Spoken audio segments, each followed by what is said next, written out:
Supermarket sushi, really? No. Wait, Troy, you work here? I'm never not working. Like Head & Shoulders Scalp Shield technology, up to 100% dandruff protection, even between washes. Never not working, huh?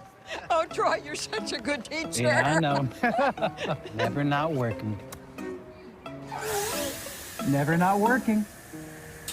Never, ever not working. Are you serious? Never not working.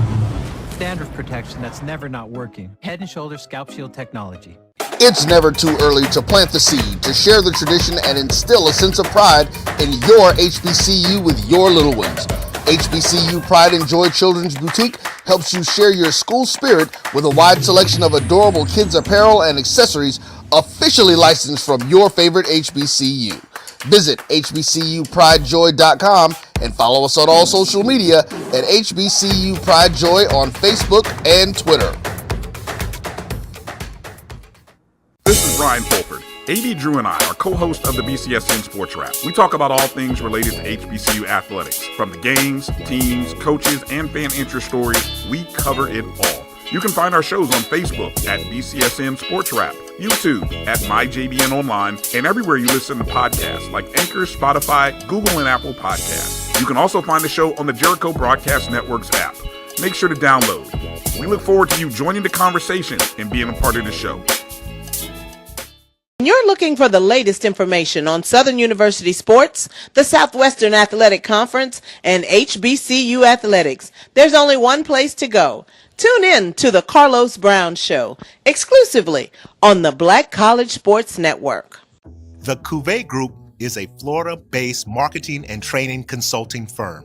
We help businesses communicate to their target audience and engage them in conversation. We also help to expand their audiences, which will ultimately result in growth for those organizations.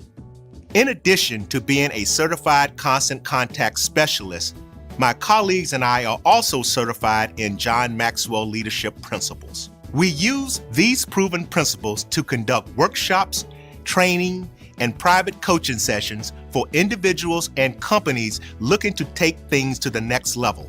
Contact us to schedule a free consultation. Issues today, don't delay, call Cuvée. Charmin Ultra Soft has so much cushiony softness, it's hard for your family to remember. They can use less. Sweet pillows of softness. This is soft. Holy Charmin. Oh, excuse me. Roll it back, everybody. Sorry. Charmin Ultra Soft is so cushiony soft, you'll want more, but it's so absorbent, you can use less, so it's always worth it. Now, what did we learn about using less? You gotta roll it back, everybody. We all go. Why not enjoy the go with Charmin? This is the Dean of the College of HBCU Sports, Kenyatta Cavill of Dr. Cavill's Inside the HBCU Sports Lab with Mike Washington and Charles Bishop. Come mix it up in the lab where the course lecture is in session every Tuesday from 6 o'clock p.m. Central Standard Time on Facebook Live, YouTube Spreaker, or the BCSN app, as we discuss all things about the HBCU sports culture, including exploring the week that was in the sporting HBCU diaspora, as well as the upcoming week of HBCU Sports. With me, the Dean, the College of HBCU Sports, on Dr. Cavill's Inside the HBCU Sports Lab with Mike Washington and Charles Bishop. Course lecture dismissed.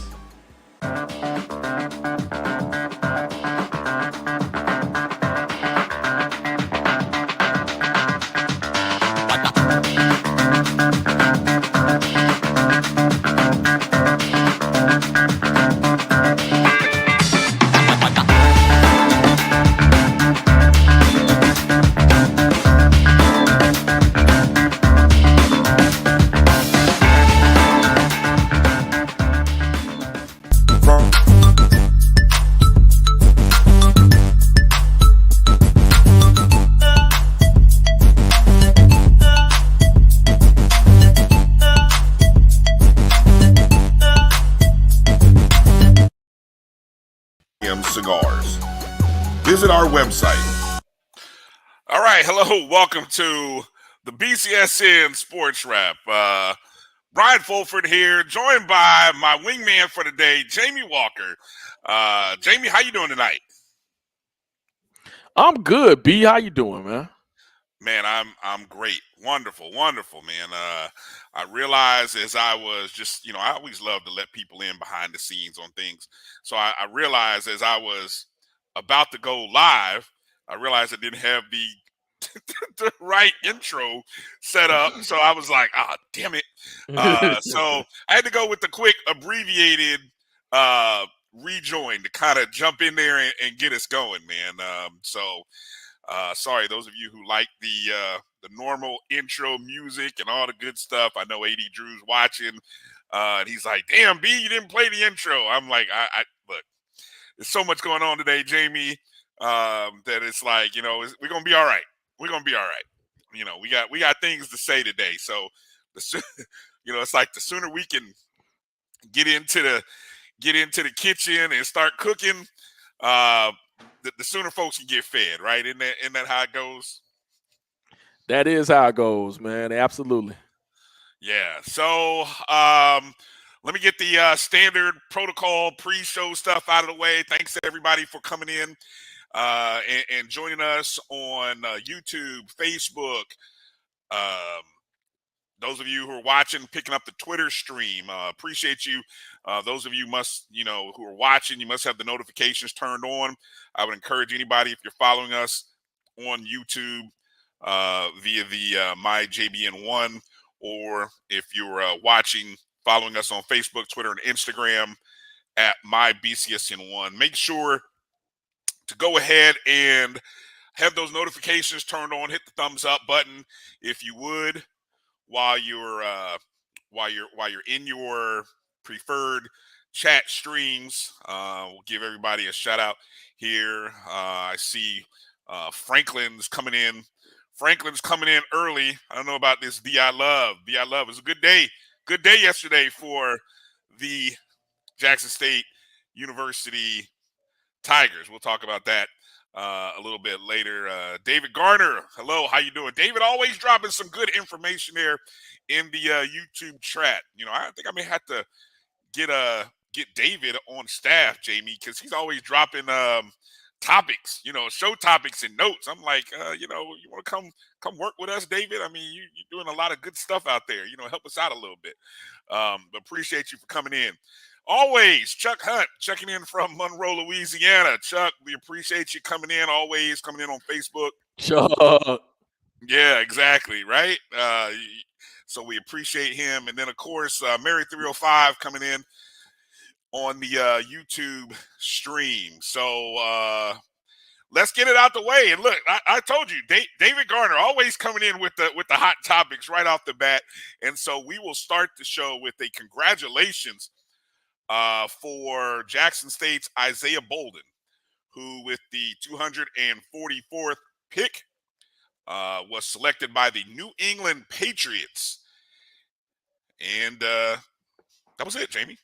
Well, as it relates to HBCU players, Isaiah was one of 11, I believe is the correct number, of FCS players that were drafted over the Thursday, Friday, and Saturday. 7 rounds, 259 players, and 1. Yeah, man. Just let that lay out for a moment. Let that marinate. Let that in the words of my man Country Wayne. Let that sizzle in your spirit. I tweeted something. And I don't know at what point you kind of realized that it was going to be a slow day for HBCU players, but I think I tweeted somewhere maybe middle of the 6th round that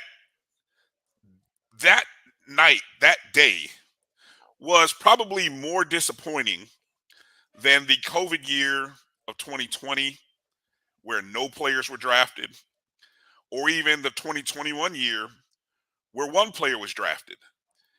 And I said that because of the simple fact that this was a year where there weren't any restrictions holding anybody back. Several schools had multiple scouting teams that went to pro days. You had the second year of the HBCU Legacy Bowl, which was also the headline for the HBCU Combine, if I'm not mistaken. So this, which the previous year, all we heard was good things, right? And so we had 4 players. 4 players were drafted in 2022. So there was optimism that more would get drafted this year. But there was only one. So I'll start us off, Jamie, with kind of at what point, where were you? I put out there the biggest HBCU related surprise of the draft.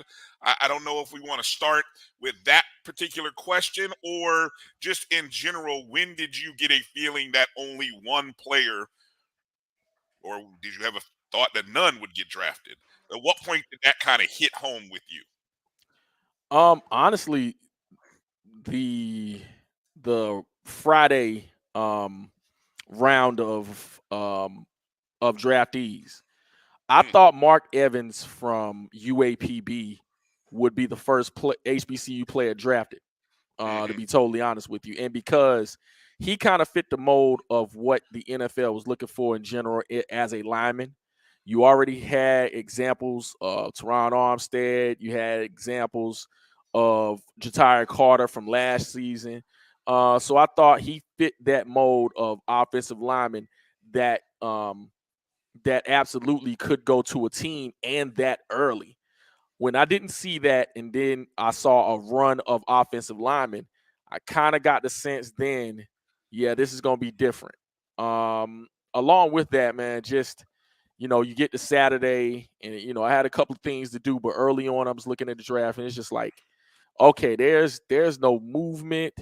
You can see patterns when you look at the draft and how it's kind of comprised of, you have this player, that player. And shout out to Zach Cannell of the Blue Bloods. When you're talking about only Power 5 players being drafted in the first round, that kind of gave you a signal of what's to come. Not just HBCU players, but FCS players in general. And so I kind of had a sense then that it wasn't going to be a good day for us that was hoping and praying that our players would be selected. Even with the hype, even with the other, all-star games and, combines and things of that nature coming in, you were hopeful that this would kind of, change the tide of everything going on. And it just didn't, man. And, I just felt myself being just, in certain senses, for lack of a better term, defeated. Like it was exhausting because it's like having a question and having absolutely no clue or no answer as to how to alleviate it. And, that's what I ended up feeling like, man. But I guess at the very end of the day, owners and scouts and GMs are going to choose who they want. And I don't know of any forcing that you're going to do to these folks, especially when you're talking about the next goal for them is $25 billion. So clearly, HBCU players not being drafted is not high on their priority list. So my question is now, what do we do for ourselves in relation to just how we're structured? And I know we're going to get into that a little bit later, but there's some things we're going to have to start thinking about so that we are not exhausted at the end of a process that clearly is not there for us to be part of. Something that I really appreciate and love when I hear you talk about that is you mix in a lot of we and us. And that is the sentiment that makes it so special. Is the fact that there's a feeling like seeing these guys get drafted and be successful is a reflection on all of us who went to HBCUs. I don't know, and you know what, that when we start talking about the difference, and someone asks, you're in education, I'm in education, and when we have people that ask us about HBCUs and why, and I know you rep your school at school, I wear my stuff, and they're like, oh, you went to there, and I bet kids go, oh, Mr. Walker, you went to A&T, so there's a pride that goes with that, right? And there's a lot of people who don't know. It's funny, we're fortunate, but there's a lot of people who don't know about HBCUs. And so in this world of sports and of this world of college football, which is, I keep saying, is a recession-proof industry. It has, whatever is going on in the world and the economy, college athletics, the NFL is immune to it. It has not struck it. You thought people were upset by boycotts and protests. NFL still going, still making millions. The several hundred thousands who stopped watching, and we know people who have stopped watching football. Hey, guess what? League's still moving along, hasn't stopped. More fans than ever. And so hearing about us and we is something that adds on this tragic feeling that we all have, and I think I'll say, for me personally, I sort of tried to begin to divorce myself of that thought a couple of years ago, after the COVID year, where the 2020 draft where nobody got drafted, 2021 where one player got drafted, and we understood, or at least we could understand what they were saying. Whether we understood or not, I understood why they were saying. Most rational people kind of probably understood what they were saying. It was hard to get around, hard to get to smaller schools. But what it did, though, what COVID did, and a bigger impact than these COVID players, it put the focus on the Power 5 conferences, Jamie. It put them on front stage and said that we are the official minor leagues of the National Football League. Look at this year. The number of players from just Georgia, Alabama, the Power 5s, the power conferences, I don't know, 4. There's supposed to be 5, but we were talking about that offline. Heck, there might be 4.5. I don't know, depending upon what you think. But and they will eat their own at the quote unquote FBS level, where there's 130 teams up there, right? But the top 60, man, they will devour the bottom 70, eat them alive. They won't give them any of the pie if they don't have to. They're expanding a playoffs, Jamie. That playoffs is not meant to have more teams from the bottom 70.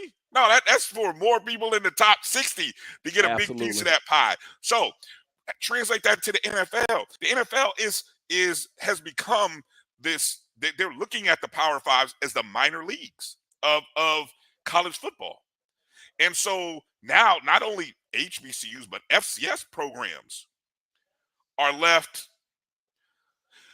sort of trying to find their place in this new world, and I think the other thing that I may have tried to express when I was tweeting, while a lot of us were rage tweeting at the time of all this was going on Saturday, no doubt, was that at least this year there are more options, and we can talk more about that, but I guess as we again, biggest HBCU related surprise, one player. What was so unique about Isaiah Bolden, Jamie, in your, as you think about Isaiah Bolden at Jackson State? What is it that makes him unique? You know what? This is, I'm going to put on the NFL analyst hat for a second in a couple of different ways and on that particular team. The New England Patriots drafting Isaiah Bolden is no surprise based on the type of player he is. You're talking about a versatile player who contributes to special teams right away. Has some of the physical tools you're looking for, size, speed, but actually is versatile. When you look at that team and over his history, especially under Bill Belichick, he has used multiple players to do multiple things. And so it's not just his corner ability, but his ability to return kicks and punts as well. So no surprise there at all. But along with that, Bill Belichick likes small school guys. You look at throughout the course of their history, black college guys, along with other FCS and smaller school Division II, even Division III guys. He's had within his coaching staffs and within his players. So it's no surprise to me at all. But the irony of this is, if you look at the way media has presented this, not all, but some, you would think he went to Florida State and he transferred from Florida State, but it's Jackson State's former Florida State player, Isaiah Bolden, in certain senses. So again, that pipeline has been involved in, what we're doing on the HBCU level, coming from a Power 5 school. So again, not being able to escape and get away from that is still hard, but it's no surprise. You're talking about a versatile player who can do many things, and that's what Bill Belichick and that organization wants to do anyway. So no surprise at all. I'm reading a very good. I had to do some research or just kind of do a Google search on what was it that made Isaiah Bolden unique, and let me first say, in the post hours after the draft concluded, there were some great conversations on a few different platforms following the draft. I thought Scotty at Off Script did some good things. Joshua Sims with HBCU Nightly, great pieces. So I would recommend any and all of you who enjoy HBCU content and especially want a deeper dive into these football related things, go check out Scotty on YouTube. The recording of HBCU Nightly is on Twitter Spaces. Go check those out. I want to encourage you really, because great conversations and those guys stay connected with a lot of people. But two things that kind of stood out when I went to go look at Isaiah Bolden. 6'2", I think was his height. Somewhere I saw somebody say 6'4", 6'5". I'm like, you're not 6'4", 6'5". No. Anyway, 6'2", but also is believed to have ran a 4.3 something. Okay, and so I'm peeping out this article here by Simone Stanley over on HBCU Game Day. Does a great piece on why Isaiah Bolden was the only HBCU player drafted. Now, you just mentioned his defensive back skills, but also his ability in the return game. And yes, it is a factor that he went to Florida State previous. So he's one of those FBS to FCS transfers.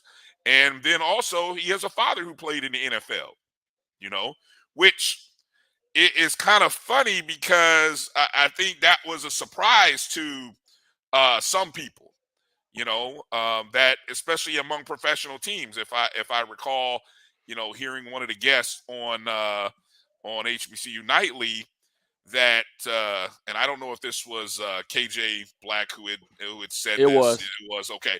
The fact that within that organization, he works with the LA Rams. They didn't know that Bolden's father was a former professional player, didn't even know of Bolden, were surprised that the Patriots took him and were like, damn, how do we miss out on him? That just tells you, like, I follow the draft for other purposes, other than following HBCU guys. If you know, you know. But when you listen to those markets and when you watch those markets react to draft comments, it makes you question everything in everybody's room, Jamie.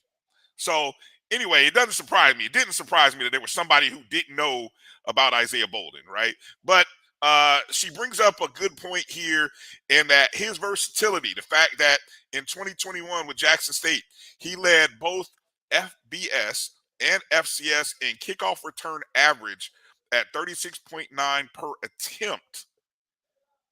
Wow. Yeah. And, last season, he produced 44 tackles, 7 pass breakups, and a forced fumble. So 2 solid years at Jackson State, and a proven special team. So Bill Belichick gets somebody who he's expecting to come in and really, really make an impact or have the opportunity to make an impact right away. Absolutely. I think when you have that, size, speed, someone that can serve in a couple of different capacities, I think it's a no-brainer to have someone like that on your team, regardless of where you went to school. So absolutely, give kudos to that organization for recognizing that. So so when we talk about guys who were drafted, again, looking at this progress report courtesy of Black College Football Hall of Fame, the selected numbers in the draft last year we had 4. I know we had Jacoby Durant, Joshua Williams, help me with the other 2. James Houston. And who am I the missing? 4th. And Ja'Tyre Carter. Okay. Ja'Tyre Carter. And of course, we know Durant and Williams and Houston, all 3. I don't know how Carter, whether he was able to make an impact where he was. I think he was with the Bears. Yeah, he's okay. with the Bears. Yeah, this is crazy how I can remember that. So yeah, and I know the other 3 guys all made significant names for themselves, in that year. And so you're thinking, hey, that's going to lead to something for guys, but it didn't. 4 guys selected last year, 1 this year. Now, the thing about the progress report that they put out, which, as of 11 p.m. last night, the number of signed undrafted free agents has gone up from 12 to 17. So 17 players beginning, we saw beginning the draft, as soon as the draft ended, you started seeing names, come off the board. I made a point to sort of try to retweet or post some of those. I mean, you had guys, just kind of going through the list of names. Aubrey Miller going to the Miami Dolphins, signing with the Dolphins. Lane College's Andrew Farmer, Division II with the Chargers. His name brings up something I want to get into, Jamie. Don't let me forget to talk about the Legacy Bowl and that combine, because I wonder about something related to him and somebody else in the Division II level. Of course, Isaiah Land, Florida A&M, going to the Dallas Cowboys. The 2nd year in a row, the Cowboys signed at Rattler. Virginia State's Darius Hagans going to my Colts. I mean, look, we need running backs, and there's an opportunity for him in Indy, no doubt. Jackson State's Dijon Nugget Warren going to the Bears. Southern's Cameron Peterson signing with the Ravens. The Saints signed not only Shaq Davis from South Carolina State, Mark Evans of UAPB. Another Jackson State Tiger, Dallas Daniels, signed with the Broncos. Alcorn's Claudine Cherilus signed with the Jets. Jadakiss Bonds of Hampton signed with the 49ers. Joshua Pryor of Bowie State signed with the Commanders. Almost called them the Redskins. Alabama State's Keenan Isaac signed with the Bucks. A&T's Ricky Lee with the Panthers, staying in the home state there. Fort Valley State's Emmanuel Wilson signing with the Broncos. Xavier Smith of Florida A&M signing with the Rams. The Colts offered an opportunity, a mini camp invite to Keyshawn Moore of Hampton. I don't know if that was 17, Jamie. That's the list that the draft tracker that I've been paying attention to. That's what it had. I know some names that we haven't seen yet come off the board. Kamari Everett of BCU. I was just looking at a Twitter. Any other names on there that that you are looking for? And I was just kind of looking here in my notes here to see whether there had been anything new. Any other names that you haven't heard from that you're kind of like, man, I wonder where that guy's opportunity is going to come. Well, definitely Everett was one of the first ones. Matter of fact, I tweeted out last night, even before Xavier got picked up. Those were the two I was wondering about, Xavier Smith and Kamari Everett, just because I'm looking at the group of tight ends that got drafted. A lot of them were projects. Refer to one in Darnell Washington from University of Georgia, who had a medical red flag and slipped down in the draft. So a Kamari Everett, comparable in size, I thought might have been someone that teams would be willing to pick up because of his versatility at the position. He's someone that could probably be flexed out. The way modern offenses are going on in the NFL could definitely have benefited, but I haven't seen his name go anywhere yet. Of course, the A&T guys, I'm wondering about just because, the Zach Leslies, the Jalen Fowlers, the names of that nature, just to see, where they at and where they're going. But yeah, it is still quite a few names out there of players that have, that have not, caught on yet. But this undrafted free agent / camp invite thing is going to be a few-day process. So there'll be some more names out there, and I'm sure that tracker will fill up with some more HBCU names. But it just goes to tell you, and I'm glad that question just popped up because, we'll address that in a second. But I'm sure some more names will be coming up. Mm-hmm. And so that brings us to that question. You look at the numbers. I went and did the math, the contractual, just to kind of glance at what's the difference between signing an undrafted free agent contract with a 7th round pick. Now, I do think a part of this is based on you making the team, obviously, right? So if I'm not mistaken, and I went to SportsWrap.com. I think that's the name. What was SportsWrap? I don't know. I know how to type it. It pops up. I always feel like I sometimes get it wrong. But a 7th round draft pick in the NFL is slotted for a contract in the ballpark of about $3 million, 3.9, maybe a little less than 4. But there's a signing bonus of almost $100,000, right? Undrafted free agents, per the collective bargaining agreement for 2023, are capped at $750,000, with a significantly less signing bonus. Maybe a fifth of that. So, the trade-off, it's sure you want to be drafted, but I think there's a couple of questions in this asking this, is, signing undrafted free agents the way to start thinking of this? We have to, I told you, I stopped being disappointed by the NFL a couple years ago. Okay, I stopped, and I think once you stop being disappointed, then nothing surprises you anymore. But I think maybe this is the way things are going to be for more HBCU players. I don't know if that's good or bad. What and good and bad is like, it's not like we're playing good and bad, evil and good, but just give me your thoughts there, Jamie, about signing undrafted free agencies and how this stacks up for players? Honestly, I think it really just depends on who the person is.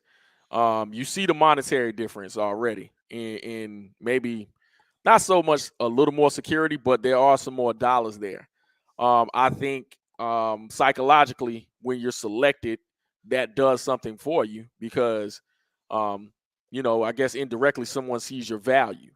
But at the same time, with the UDFA route, you choose where you want to go, and you can negotiate that. I heard someone say the other day, you can start doing that typically after the 4th round. They start calling people, but once you get drafted, that falls out. That goes out the window. That takes precedent, right? So that I mean, in that sense, it may be better to be a UDFA because ultimately you do choose that path. You can kind of see where that goes. Speaking of which, when you're talking about why does it slip my name? Safety for FAMU last year. That's with the Cowboys. Marquise Bell. Yeah. Him. Everyone thought he was getting drafted. Everyone last year. Because again, size, speed, everything. But I think him landing with the Dallas Cowboys in the way that he did, and then eventually making that practice squad, served him well because in that particular defense, he is tailor-made for that. Run and hit defense of Dan Quinn. He fits the mold of the kind of safeties he wants. Someone that's in the box and can make a short tackle, but also has the speed enough to cover. So I think in his case, it served him well. We'll see what happens with everyone else. I think Isaiah Land being there also helps his situation because he's undersized as a defensive end. He's kind of one of those tweeners that he talked about, that they often talk about. Long, lean, but has speed. He'll be used in different places. He has an opportunity to do some things with that organization. So I think do we need to start calling the Cowboy to FAMU pipeline existing now? I mean, is that what it is? Because historically, it's there. Championships. It leads to championships. Bob Hayes, championship. Yep. Nate Newton, championship. Hey, I'm not a Cowboys fan, but man, I tell you, I'll be rooting for them if they find a way to jump up. Unless they appear in a Super Bowl against my Colts, I'll be rooting for them. I'm not gonna lie. Yeah, but it's going that route. I guess once everyone kind of stepped back and kind of took some of the emotion, because I won't say it's out completely, but stepped back and got away from the feelings of not being drafted, because I think it says something, whether it's a status symbol or whatever and what have you. I think situations that give you the ability to make a team and impress people is ultimately what you want. And if the UDFA route is the better route for us in that way, hey, I'm all for it, because the numbers have definitely increased. A lot of people have pointed that out. A couple people on Twitter, made me aware of that, and looking at the stats, yeah, that has increased over the years, especially within the last 3 years. So if that's the route we have to go, it is what it is. There are two things that every college football program is going to promote when they can: players that were drafted out of their program and players that played professionally from their program, right? And Absolutely. So, that, like you said, if you get a chance to be drafted, that is a status symbol, because look, there's only 7 of those rounds. I mean, this is not like back in the day where there used to be into the teens. There's only 7. That's 259 players. And so what you're saying is, if you're a program like a South Carolina State, I'm gonna use them for example, because they've probably had the more, I don't know who. Well, no, let me I don't want to go down this, because I know this is going to argue. I think Jackson State is still in the lead for most players drafted. I know some of you Tigers in the chats, you can correct me if I'm wrong about that, but I think Jackson State still has the most players drafted, right? And I'm sure that is somewhere prominent within their football building, right? That it is well known that, hey, we have the most players among HBCUs, or we've had this many players drafted, and they'll add another one to the list. But then there's also that how many players have been to the NFL? How many players have been all pros? How many players have been Hall of Famers, things of that nature? All of those things get added because, again, you're trying to attract these young people with something that is enticing. I mean, they all want to, most of them all want to play and have dreams of playing professionally. So I think I want to get into talking a little bit more about the combine and the small school guys who received some attention. But we want to hear from you guys in the chats. You guys let us know. Let us know. I mean, biggest surprises. I mean, obviously we understand the one, but if there are any other surprises, is signing undrafted free agencies the way? Do we need to change our thinking? If you as fans change your thought process and thinking about the NFL draft, would you be less hurt by the fact that only one guy got drafted? If we just knew that this is the way, Jamie, would HBCU Nation feel a little bit different this morning, this day, this weekend? Knowing what we know that, hey, look, hey, somebody got drafted. Wow, it's almost like getting drafted in NBA. Whoa, you mean you got drafted in the NBA? You mean there was only so many spots? You were one of the 64? Holy cow, that's special. If we start thinking of it in those terms, we might be a little less hurt on Sunday mornings and how we feel about the NFL draft and the process. Let's take a break. Come back with some more discussion on the other side. You're watching the BCSN Sports Wrap. Jamie Walker and Bryan Fulford here. We'll be back in just a moment. Time to call a credit repair company to fix my credit. Hold the phone, man. You can do it yourself with Credit Versio. That's way too hard. Call the credit repair company. Most credit repair companies only work on 1 or 2 accounts at a time, making it slow and expensive. You won't figure that out for months. Ignore him. Credit Versio's brilliant software scans all 3 credit bureaus, finds the accounts that are hurting your score, and guides you through the entire process. Anyone can do it. Let's fast forward and see the results. Wow, I fixed my own credit and saved hundreds. You can do this. Visit creditversio.com. T. Madden and Associates is a sophisticated and experienced law firm located in your neighborhood. We're turning injury to cash. T. Madden and Associates obtained almost $2 million for my injury. They turned my injury to cash. Now, we can't guarantee how much your injury is worth, but we've recovered millions for our clients. Call T. Madden and Associates at 833-PAID-123. That's 833-PAID-123. Since 2002, Empowerment Resources, Inc., a nonprofit organization, has empowered more than 1,500 youth and adults in Duval and surrounding counties. Through its programs, Journey into Womanhood, Girls Mentoring, Life Skills for Teens, and Parenting Education Coaching. To get involved with programs, volunteer, or donate, visit www.empowermentresourcesinc.org. Follow us on social media, facebook.com/empowerment.resources and instagram.com/empowermentJAX. Thank you guys for what you do for HBCU athletics. This is a fantastic avenue for all of us. This is our ESPN, so we love what you guys do. Bryan, AD, Roy, all you guys at BCSN. We really appreciate what it is that you guys do for us.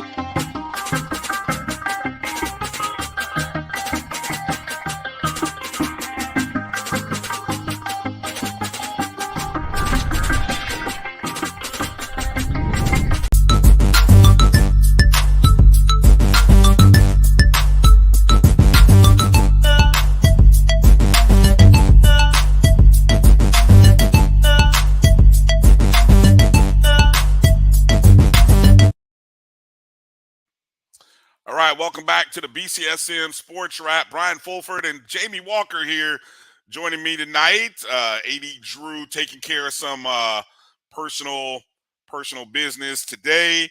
So I know there's a chance there's a chance Drew may be checking us out here in the second hour and be joining us. I know Jamie will be back here in just a second. Going to kind of go through roll call, just some of the folks that are joining us here. Just a few notes. Edwin Moore, thanks for jumping in.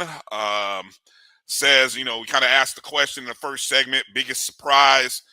He was surprised that Shaq, I'm assuming he's saying Shaq Davis, and Mark Evans is the UAP offensive lineman that he's referring to were not drafted. Let's see, as Jamie Walker joins us again.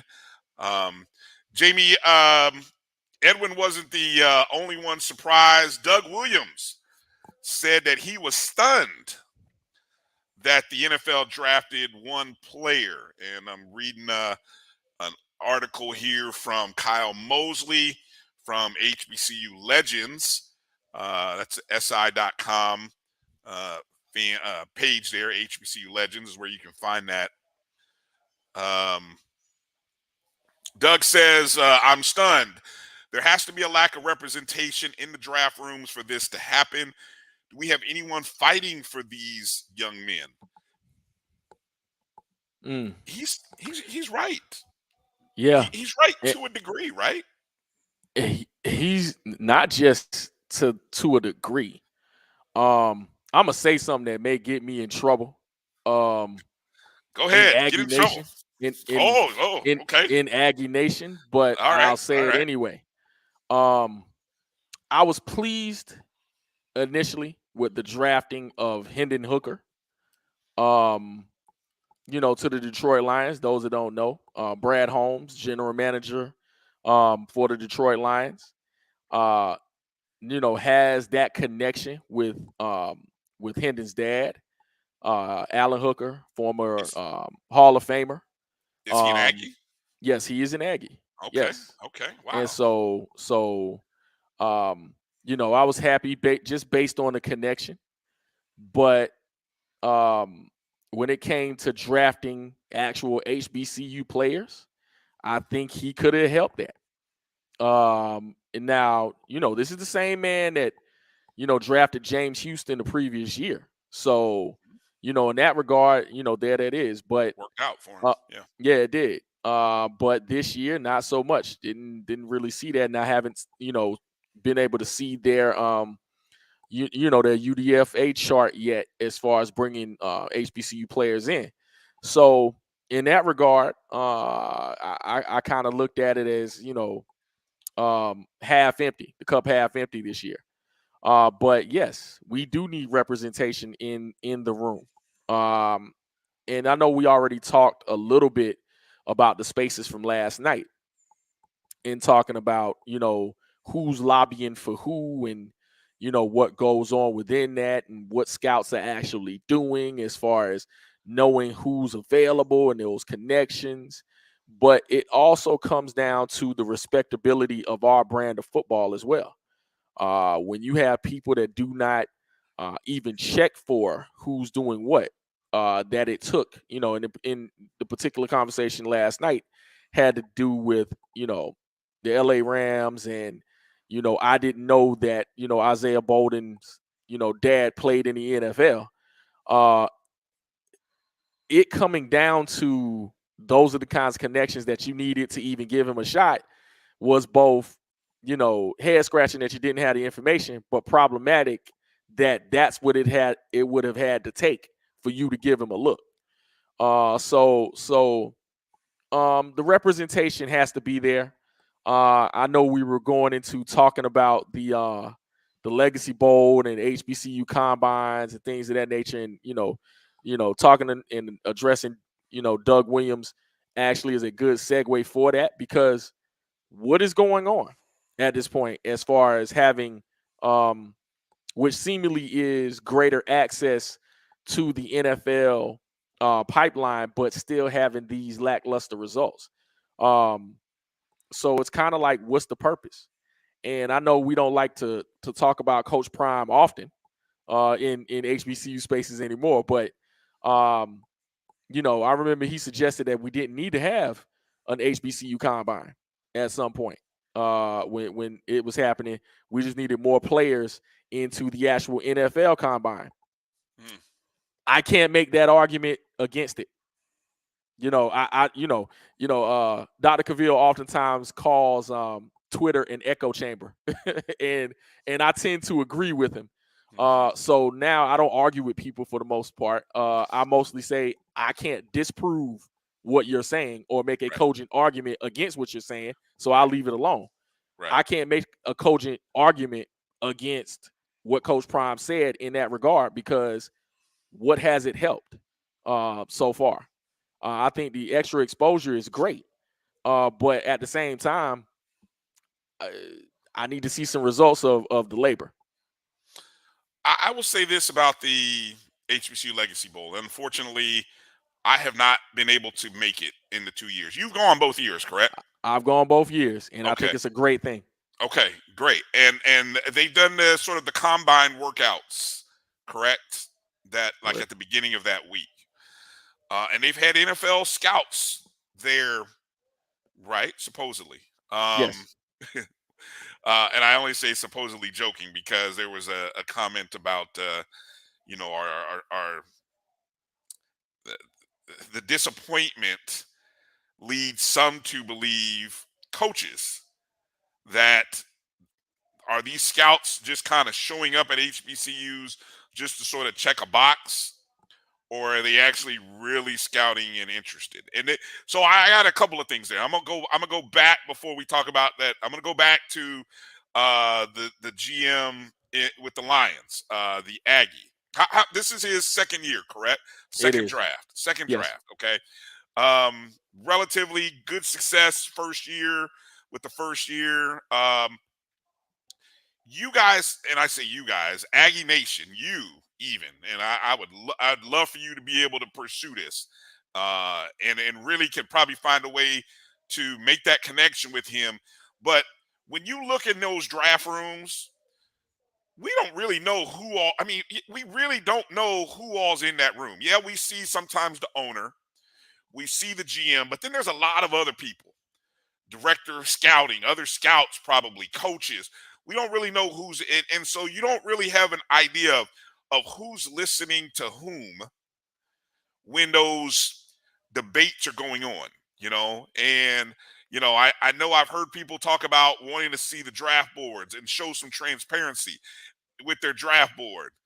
Well, you know, that's not gonna happen. No, that's like you know, whatever secret sauce or whatever recipe from your favorite restaurant, that's like you finding out how they make it. Yeah, that's not really how that's going to happen. And so the closest you will get is when you get honesty, when you get guys like KJ Black, who's in that room, and he's able to sort of break down how it works. And I think that's what we as fans, I'm all about educating us as fans so that we are less reactive, you know, and understand when we need to respond to something, who to respond to. It's the same way I've always said about when you have a complaint with the NCAA or have a complaint with your school, go to the president of the school. That's where the athletic director and whomever else, they're getting their instruction from the president. And if athletics is not functioning like you think it should, let the president know, because that's the person who you can explain. I mean, trust me, the athletic director 9 times out of 10 wants probably what you want, but he or she's probably handcuffed by what he or she is allowed to do by the person who is their boss, which is the president of the university, or the board or regents or whomever else runs that school. So you make your complaint known at the highest, not the middleman, so to speak.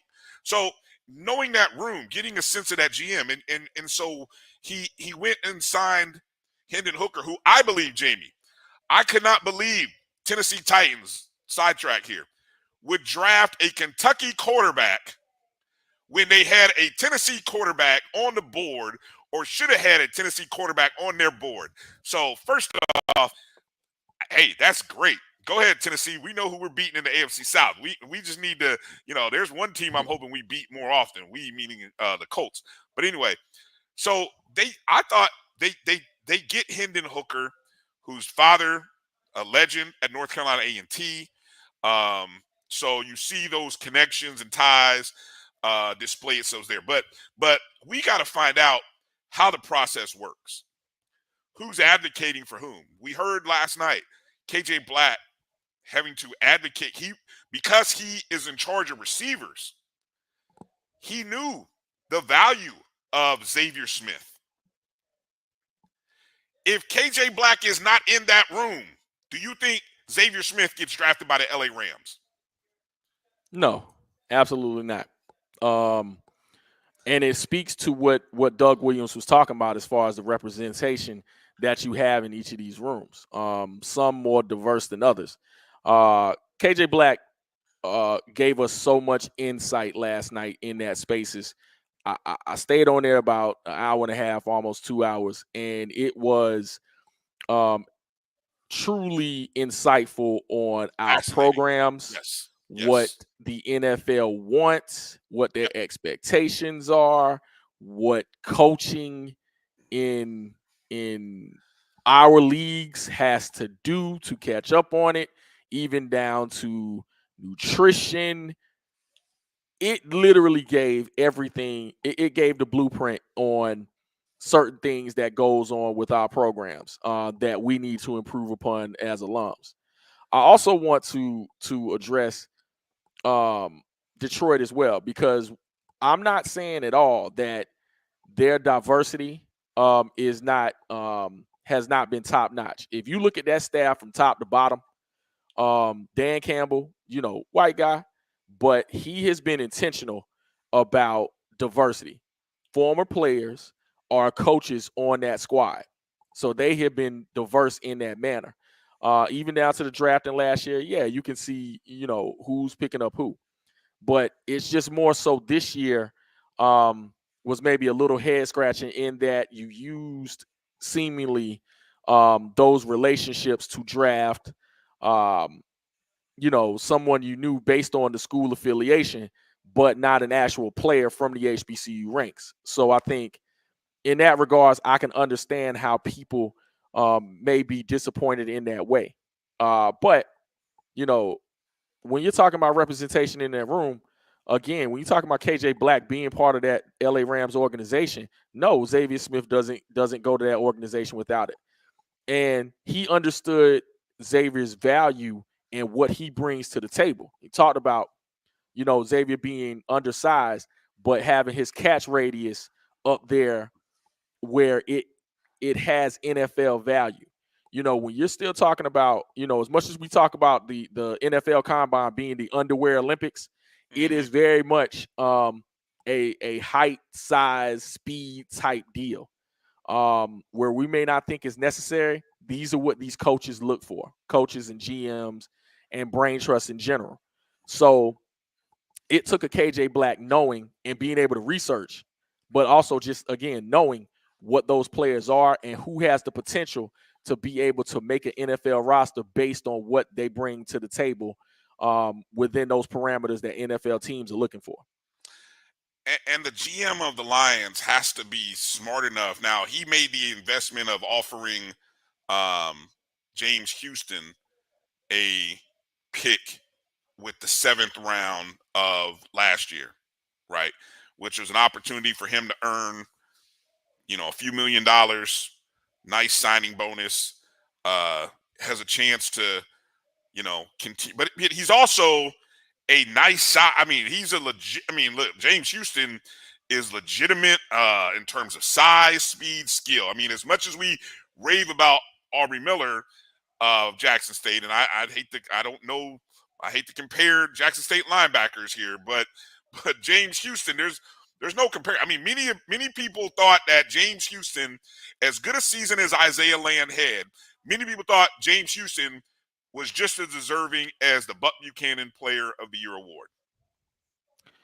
Yeah, James and Houston, the SWAT Defensive Player of the Year as well. right. And what James Houston ended up doing, and again, give kudos to that last coaching staff of Jackson State. James Houston, coming from Florida, was a linebacker, and James Houston wanted to continue being a linebacker. But I think the brain trust on that last coaching staff said, hey, you would be better suited coming off the edge and playing defensive end or outside linebacker. And it ended up paying dividends for him. So kudos to just everyone involved, convincing that young man to play this different position. And now in the pros is going. Also give credit to Brad Holmes to actually sign James Houston after he was on the practice squad for half of the season. You can call it good, some call it bad, maybe not recognizing it earlier. But you did have Aiden Hutchinson already on that squad that you drafted number 1. Right. And then, James Houston coming on, they have the same amount of sacks in half the season. Yeah. So eventually they didn't want him to go anywhere else because you can sign practice squad players off, another team can sign them off that squad. Yes. So, they went on and pulled the trigger and said, we need to keep him in-house. So, yeah. And that brings up an important thing that you brought up, and I want to make notes that not forget, because I feel like we're jumping into so many good points, and it's like, doggone, you're taking me down a road that I know we want to talk about. So we do got to come back to the HBCU Legacy Bowl in a moment, okay? But Jackson State having the Coach Prime having the coaching staff that he had with NFL experience, and them being able to tell James Houston that, hey, son, this is how you're going to get paid at the next level. Trust us. We've been there. We've seen it. Okay. Now, juxtapose that with the Isaiah Land, who had great numbers after that 2021 season. It makes you think Isaiah Land probably should have come out after that season. Now, I don't know what there's been a lot of talk about Isaiah Land, trying to figure out where he was he out of position? His size is an issue that was shared. The fact that he played in the 205 to 210 range, which is like, wow, really? And noticing that when he was in the combine and by the spring game, he was in the 230s, 235. He had managed to put on 20 pounds and hold 20 pounds, and so, I'm gonna add right in here to this note here from Jeremiah Clark.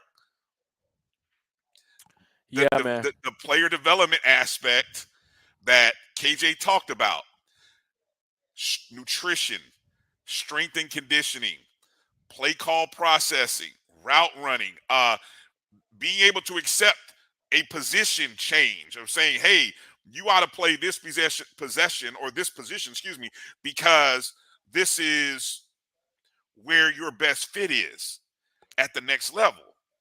Wow. I'm going to go there. There are some things we have to do at the HBCU level to increase both their visibility, but their ability to develop these players. KJ Black gave a clinic into what we need to improve upon. Jeremiah, I guess you were on it, but he talked about us not having the proper nutrition and training tables at our schools for our kids to be able to get bigger, faster, and stronger. Facts at FAMU. I'll tell you, I'll go behind it. Facts at FAMU. Facts. He talked about that. He talked about the way that some coaching schemes or some schemes in general do not lend itself to be able to understand NFL concepts. Now, that's a catch-22 as well, because you're not in the business. I don't know how this is going to sound. At a collegiate level, you're not in the business of having you're in the business of winning games on a collegiate level, not bingo. not getting them Bingo. ready per se for the NFL. So Yes. that in itself is a Bingo. catch-22. Yes. But I get it. If you can accomplish both, great. But you are trying to win against your next opponent.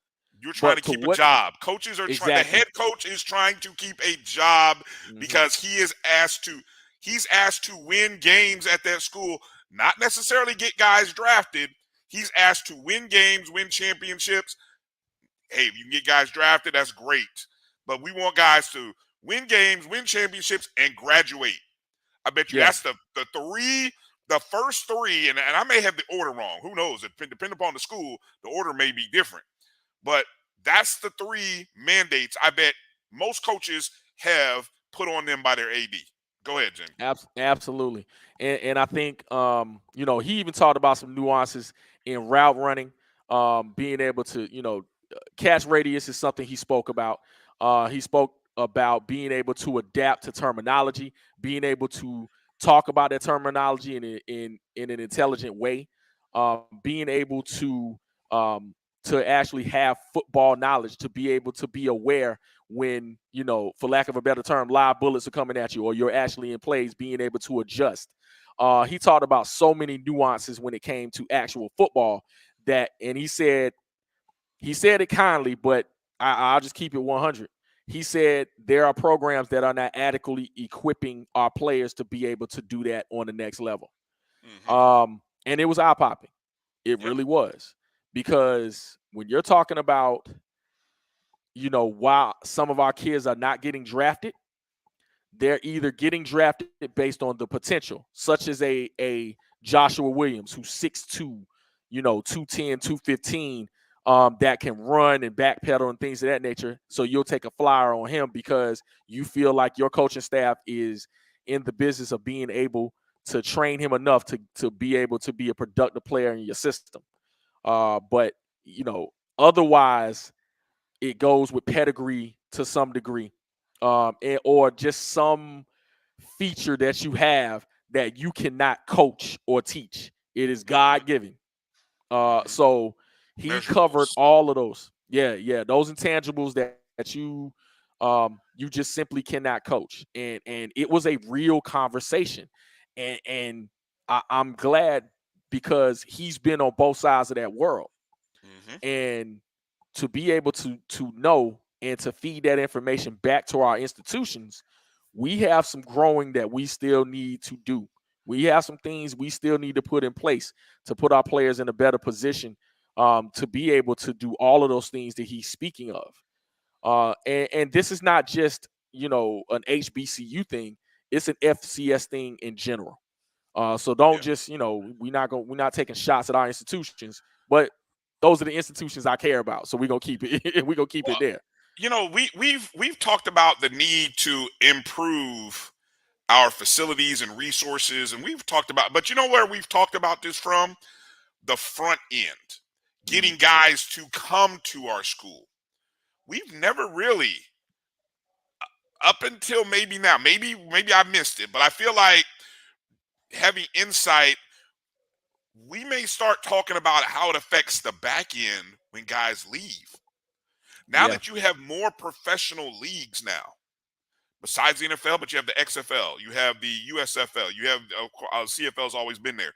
But the biggest gap, and I love this quote by Willie Simmons, the biggest difference between Power 5 PWIs, or I think he said either Power 5s or PWIs and HBCUs is money. Only difference, money.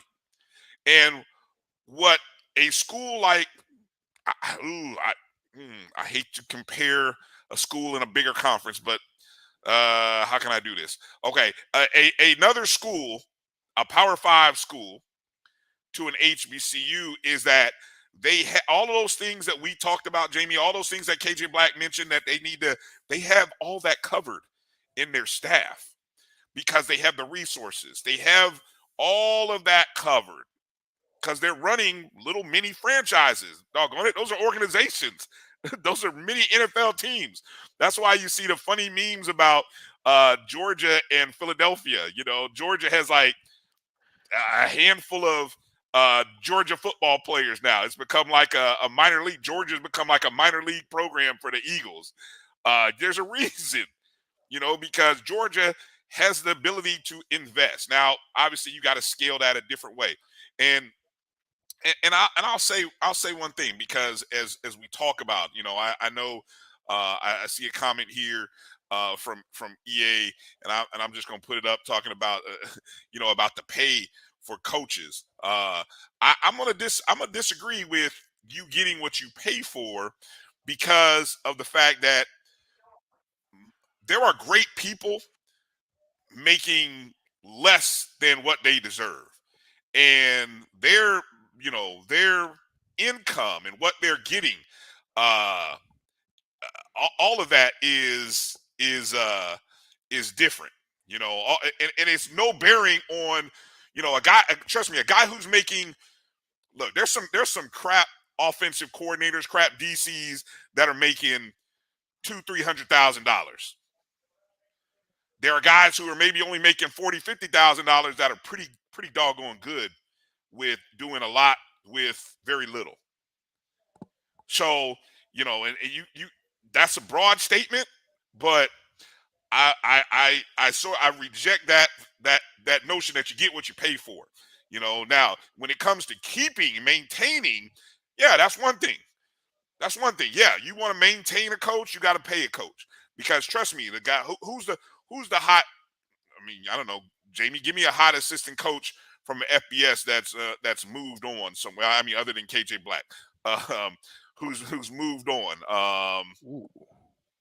You mean from well, when we talk about upgrading division? in salary, I'm just going with this. I'm entertaining this thought here from EA about moving, about salaries, and how if you're only paying a guy $50,000, well, you get what you get. Well, look, you don't think the coach at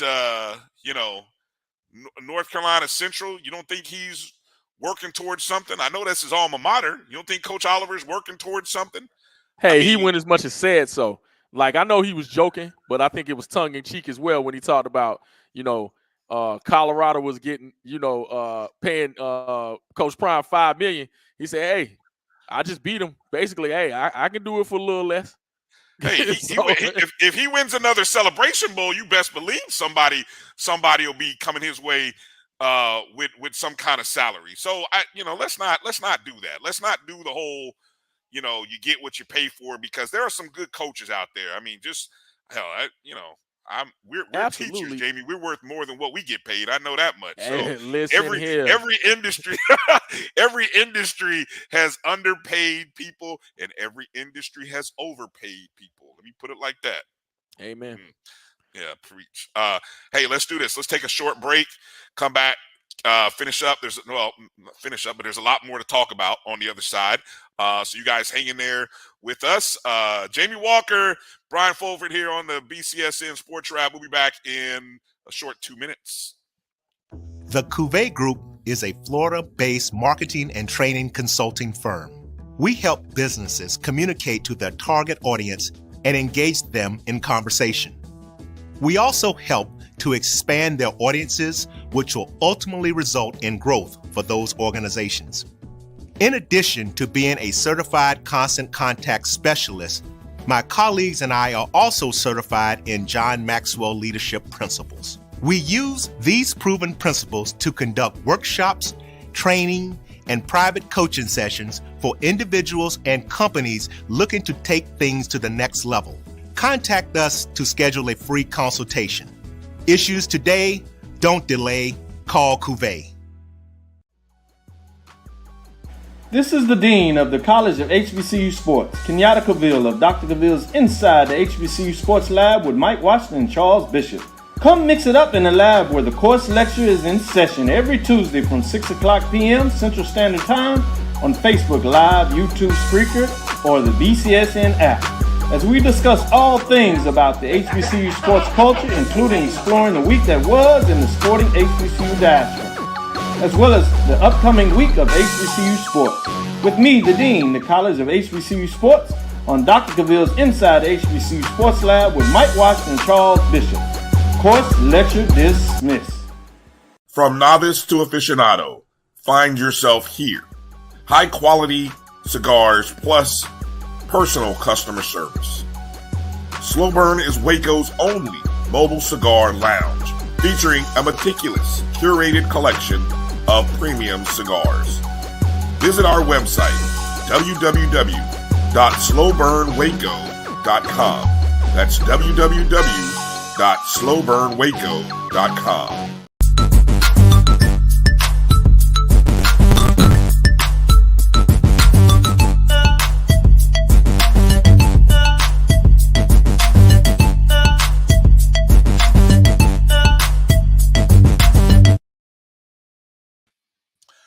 All right, welcome back to the BCSN Sports Wrap. Bryan Fulford and Jamie Walker here. Jamie's filling in for AD Drew. Just got a note from Drew, not going to be able to make it. His obligations that he's working on won't allow him to get away. I know he's probably wanting to get in on this conversation, but Drew will hopefully be back with us next week. Just as a sort of housekeeping thing, normally we would have done the softball and baseball top 5 rankings. That will come out, I believe, on Monday. We're going to try to release those on Monday. Also, next, this whole week upcoming, the Black College Sports Network will be broadcasting the SIAC softball championships. And then later in the week will be the baseball championships. Those both will be broadcast from Albany, Georgia. Hopefully those of you who had a chance to watch some of the SIAC track and field coverage. So that was some pretty good stuff there. Did you catch any of the track and field coverage, Jamie? I did catch a little bit. Mo Carter, got to give shouts to Mo Carter and Sly, the sports guy, Sylvester Williams. Phenomenal job, man. The weather was crazy back and forth. So, got to give shouts to those two guys. But yeah, man, great coverage on the Black College Sports Network. Yeah. Sly did look, his coverage and calling of the I thought at one point he was going to yell, "Down the stretch they come." I mean, honestly, I don't know if he's thought about, doing any work with some horse racing, but I mean, look, the way he called those final 100, 200 yards, 200 meters rather, of some of those relays and sprints, excellent stuff, man. So I encourage anybody, you can go back and watch those replays. MyBCSN.net /watch/SIAC is where you can watch the SIAC championships. Day 3 was nothing but the finals. So you can go back and watch those as well. Let's see. I'm going to go back and kind of I'm looking back and trying to figure out if there's any comments. I know it's some great conversation going on in the chat rooms. Appreciate you guys. I do want to go back, Jamie, to the HBCU Legacy Bowl for a second,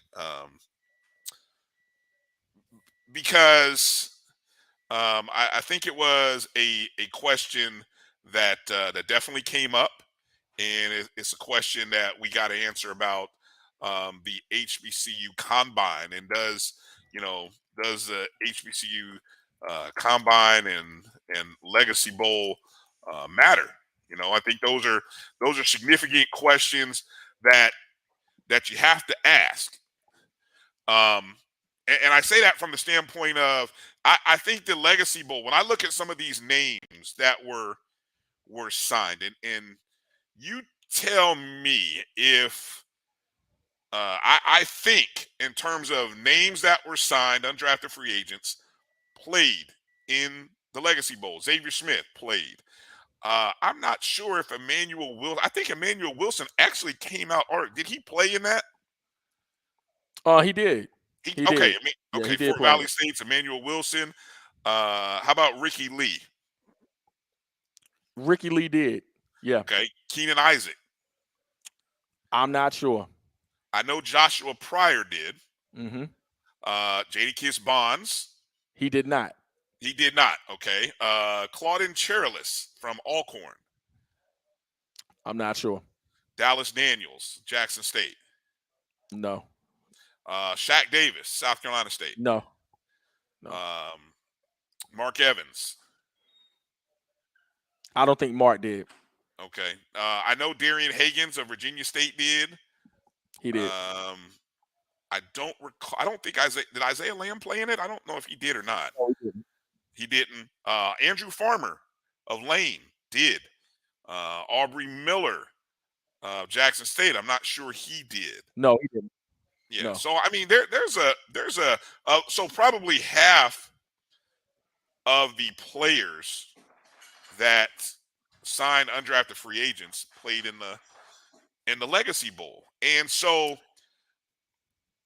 the conversation came up about the combine because, as you stated already, we've heard Coach Prime speak on it about why we want to be a part of the main combine or the NFL combine. You've been there 2 years in a row. There was a I don't know if I call it an accusation or a statement made that there was a misrepresentation of numbers in terms of speed. What is your evaluation of what you've seen from the HBCU combine, separate of the Legacy Bowl game? Because I think two different things. I mean, all-star games are all-star games, but really it's that whole week which matters. But if you can speak to what you've seen of the combine, the process, what things need to be changed, what do you think should change, and does not seeing it on any type of video platform really matter and make a difference?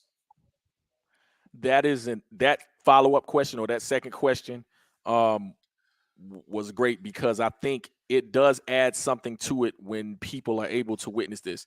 The combine has turned into this huge thing now, where people take time to actually sit there and watch it. The NFL combine, they go to Indianapolis and, your hometown, and take part in all the festivities that go along with it. So it's turned into this big thing. I think those that are in the HBCU space that cover it, religiously, I think it was a good thing because it represented representation. But I think it's evident that certain teams are not putting their all into it. I think, they provide an experience throughout the entire week where you learn, all kinds of things about, almost like a, what is it called? When they bring the players in early, this kind of like the rookie symposium, where you learn different things about the squads, about NFL life, literacy. They provide a really good platform to be able to do those types of things, and what an NFL organization is looking for. Them partner with the New Orleans Saints. They do a lot of work with them. So I think they provide a really good experience. But I think it may, and this is just based on the players drafted, there may be something to it being separate. Even though I enjoy covering it, like I said, I've been down there the past 2 years covering the game, and I know several HBCU media members that love the experience. I think you have to have results when it comes to what is this supposed to be, or what is it doing, or highlighting, or is it turning into results? And I think the other leagues may be doing some recognition as far as what the Legacy Bowl provides, the XFL and the USFL, because clearly they're drafting our players and putting them in a position to where you're seeing them be really successful with these leagues. But the HBCU Combine and Legacy Bowl, I think, does matter, but I think it needs fine-tuned into, what are the eventual results? What is the purpose? What are we doing this for? I think everyone knows what they're doing it for and what the purpose is, but I think there needs to be some meeting of the minds to see what exactly we could do to improve and just have more players drafted. Point blank. I think that the free agent route is good, and you're seeing more players and seeing the increases within that. But I think, if we're talking strictly the draft, we need to see those results improve. But I think they do matter from the standpoint of exposure to the NFL life. And so with that, it's funny hearing you saying that the media members love it. I always jokingly, we as media, if we can, well, let me not. I don't want to get in trouble, but I just say, for media folk to be able to get out of town and go to New Orleans, and quote unquote cover a combine and all-star game, and get free drinks and food and whatever else they offer. It's not a bad deal. It's but anyway, it shouldn't be the purpose of why you go, but I'm sure a lot of people have a good time when they go. Let me just put it like that.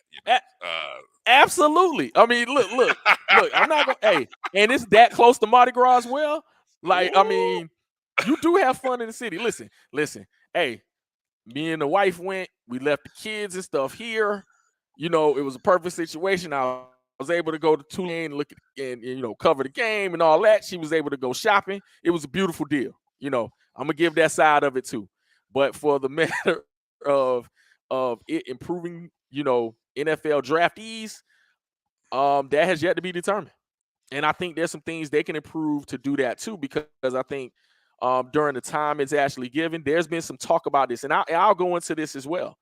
Draft HBCU players, Coach G, Gerald Huggins, has talked about this.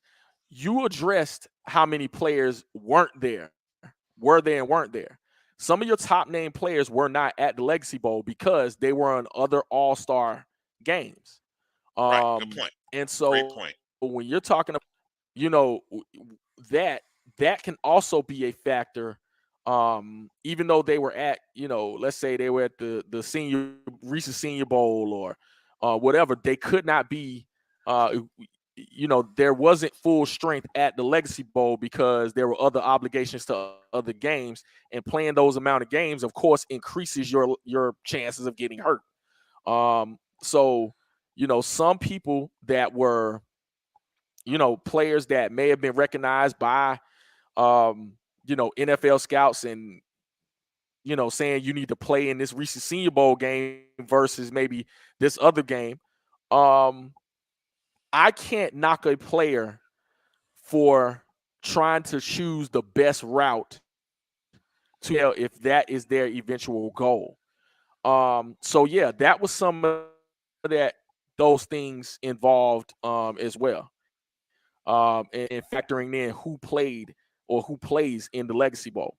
So, Jadakiss Bonds was one of those names he frequently mentioned about not being able to play in the Legacy Bowl, but played in other all-star games. Right. So those kinds of things happen too. So it's some talk about maybe possibly changing that date so that more players that are up for the draft or have declared can play in those games as well. Well, look, I have my feelings about just all-star games in general.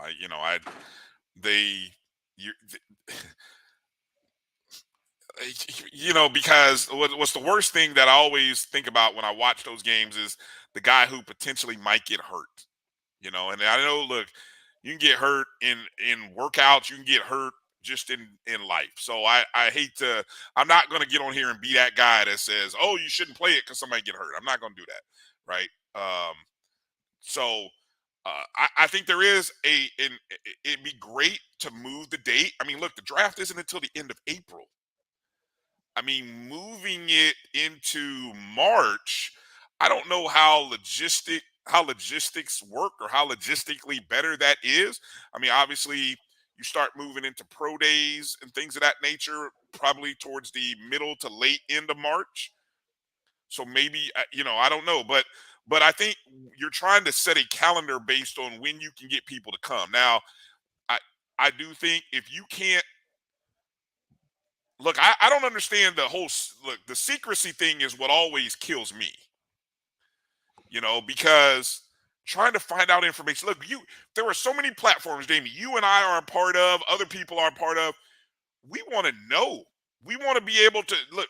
If we just came out of a draft where they told us that if measurables matter, right? One of the good points that was brought up last night, guys drafted in the 7th round usually are hitting measurables. They have been, whether it be arm length, hand size, whatever else, that they pulled from the underwear Olympics and other places. These are guys hitting marks. And so we'll question and say, how did the 3rd string or 2nd string guy from that school get drafted above a first team HBCU All-American? Well, he probably's got some measurements that strike a box. And then you add on the fact that he went to XY school from the Big 12 or Big 10. Yeah, I know he had to play against some competition. So, you know what? I'm willing to take a gamble on a Power 5. Nobody scoffs at the GM when you take a gamble on a Power 5 guys and he misses. Because at that point, it's like on the guy, isn't it? It's on him. Oh, well, if he didn't make it, it's him. He didn't do something right. But when you gamble on an HBCU in the first round, or sorry, not first round, but in a round, and they don't work out, that becomes I don't know, you do that too many times, you lose a job, right? So I think that's something to consider. Now, one of the things let me go back to saying, stop being secretive, HBCU Legacy Bowl. Let's make this thing as professional as you say you want it to be. That means broadcast the 40-yard dash.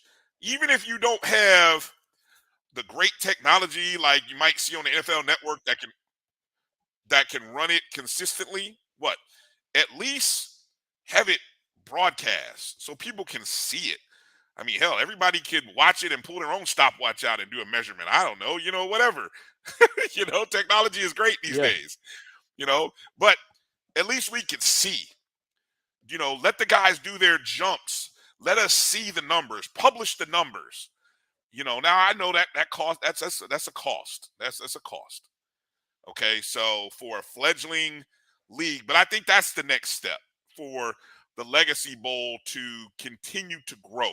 If you want to continue growth from year 1 and 2 to 3, 4, 5, that's got to happen. That has to happen. Because if you keep having reports and people are saying that, so-and-so's time was not accurate, and that becomes an issue. They're like, whoa, wait a minute, what? Did that really happen? Let me ask this question. Let me bring this. We were talking about the Senior Bowl. I'm gonna bring up. EA brings up a question here. So what do we say if Land Miller, who were invited to the Reese Senior Bowl, not drafted? Then what? And if I'm not mistaken, Aubrey Miller was the defensive captain. He showed off in the Senior Bowl. He did, and Land was praised often during the week, if I'm not mistaken. I hate to say this, man. It's the respectability of the HBCU product. Not from us, but from those that are in power. We love our football. We love our schools. We love our brands. But it does not translate to those that are in power in certain cases. There are no more Bill Nunns that exist within scouting that will go out and seek and find those diamonds in the rough for an organization anymore. Those of y'all that don't know, Bill Nunn, award-winning scout for the Pittsburgh Steelers, who, found within the HBCU ranks diamonds in the rough for that organization. Your Mel Blunts, your John Stallworths. So I think, and this is something I thought about the other day, as we talk about the analytics in sports taking over, or at least becoming significant, is actual personnel and people actually scouting using their eyes, kind of disappearing, kind of falling to the wayside, because you can easily put on this huddle tape and look at this footage, but going to actually witness what's going on a field, is that becoming a thing of the past? And so it's hard to answer because I'm gonna take Trayvon Walker, last year, Jacksonville Jaguar. Wasn't significant for University of Georgia, but had the measurables.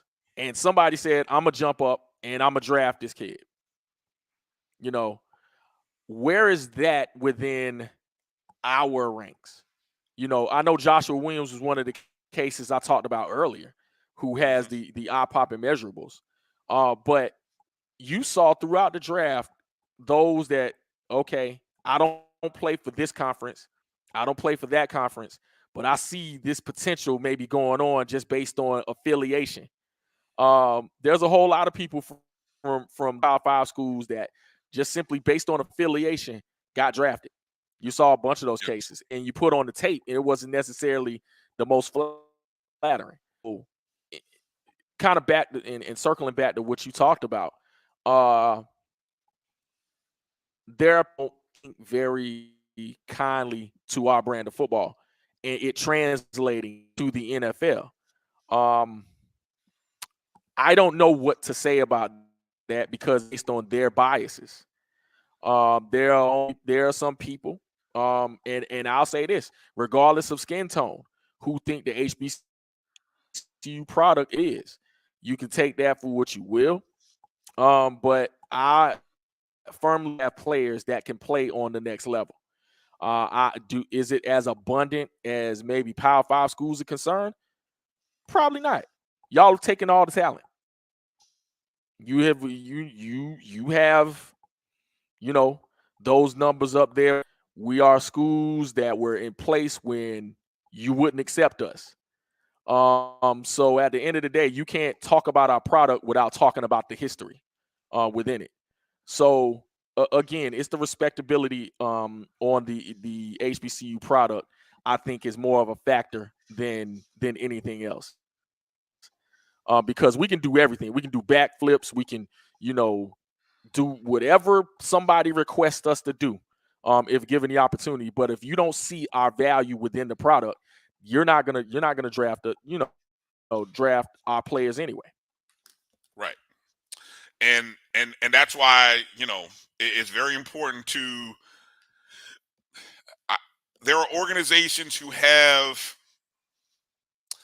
I'm gonna relate this to basketball for a second.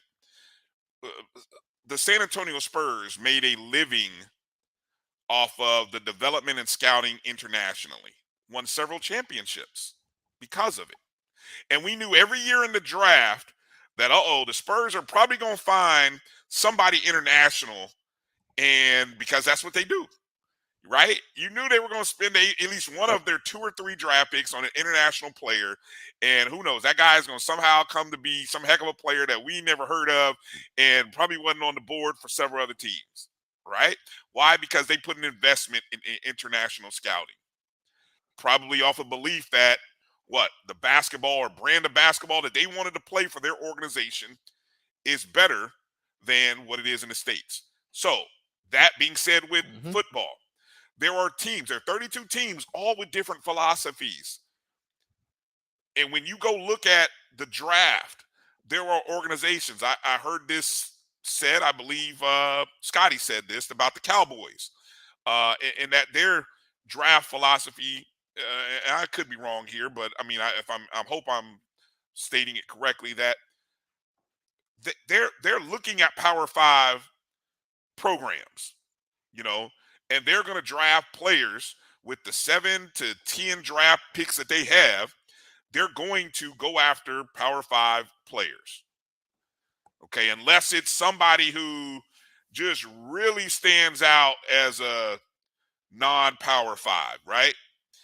And then maybe in their undrafted free agent market, that's when they go get Marquise Bell, Isaiah Land, other people like that. You know what I'm saying? So every team has a philosophy, you know, and like I've seen some programs not afraid to draft. You know, I'm going to relate to the Colts, not afraid to draft FCS players or group of 5 players, you know, because they're trying to find, that GM is trying to find diamonds in the rough. I don't know how well that's all working out, but, you know, and sometimes I wish, I'm like, dude, go get SEC. You know, I wouldn't be mad if there was a team that said, we want nothing but SEC players in our first 5 rounds. Okay. Is that, you know what I'm saying? So I get it. Yeah. I get So, it. yeah. So we talk about, you know, the impact of having a Ozzie Newsome and somebody who understands that there is talent in these small schools that look, man, when there's something to be said in football about getting a guy who has something to prove. Nowadays, think about, watch how this works in these next few years with NIL and guys that are making a lot of money coming out of college, right?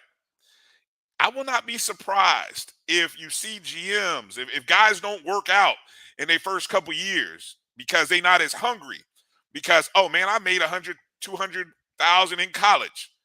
I'm coming to the NFL. Yeah, man, you know, I wouldn't be surprised if the money poisons the motivation for some. But the lack of that may also prove to be an advantage, because you will have guys who may come in hungry. I hate to say hungrier, but you know what I'm saying, Jamie. That's what you want. You want a guy who's got a chip on his shoulder. I mean, there are so many guys. I don't know what's the percentage. Somebody tell me what's the percentage in the NFL of undrafted free agents that make the roster? Isn't there like a 30% number? Isn't it something like 30% of the league is made up of undrafted free? Maybe that's high. I don't know, but it feels like it's something in that ballpark, right? Yeah, it is something to that degree. Yeah. So, yeah, I think let me go to this next question, because this one's kind of interesting, and we were talking about how we evaluate ourselves. Okay, because the get money games that we all look at one point of the season. Now, this is a 12-month cycle here. In the fall, we may be very well complaining about these games against Power 5 programs, right? Why do we play them? Why did it don't benefit us? The money is too little, blah, blah, blah, right? But come around the spring, when we care so much about guys getting drafted, what are the games that they're measuring our guys against? They're measuring our guys against what they do against Power 5 teams, right? Boy, Bryan, you know, listen. I had to go there. I had to go there because we can talk about we've seen the evidence last year when they went to the clips. Those 4 guys who got drafted, their clips weren't necessarily against conference teams. It was against, the Kobe Durant against Clemson. James Houston, hell, they didn't even show James Houston, to my knowledge, in a Jackson State uniform. So I was watching ESPN. They did such a poor job. I don't even think they showed anything on the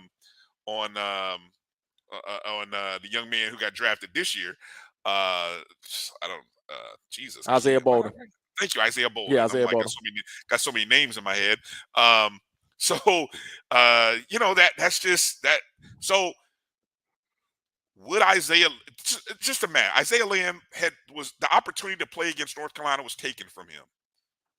He didn't have the opportunity. Now Xavier Smith played. I think Xavier Smith played in that game, or did he? Yeah. Showed off. Had a pretty good game. Okay. Mm-hmm. Imagine if Isaiah Lamb had that opportunity against North Carolina.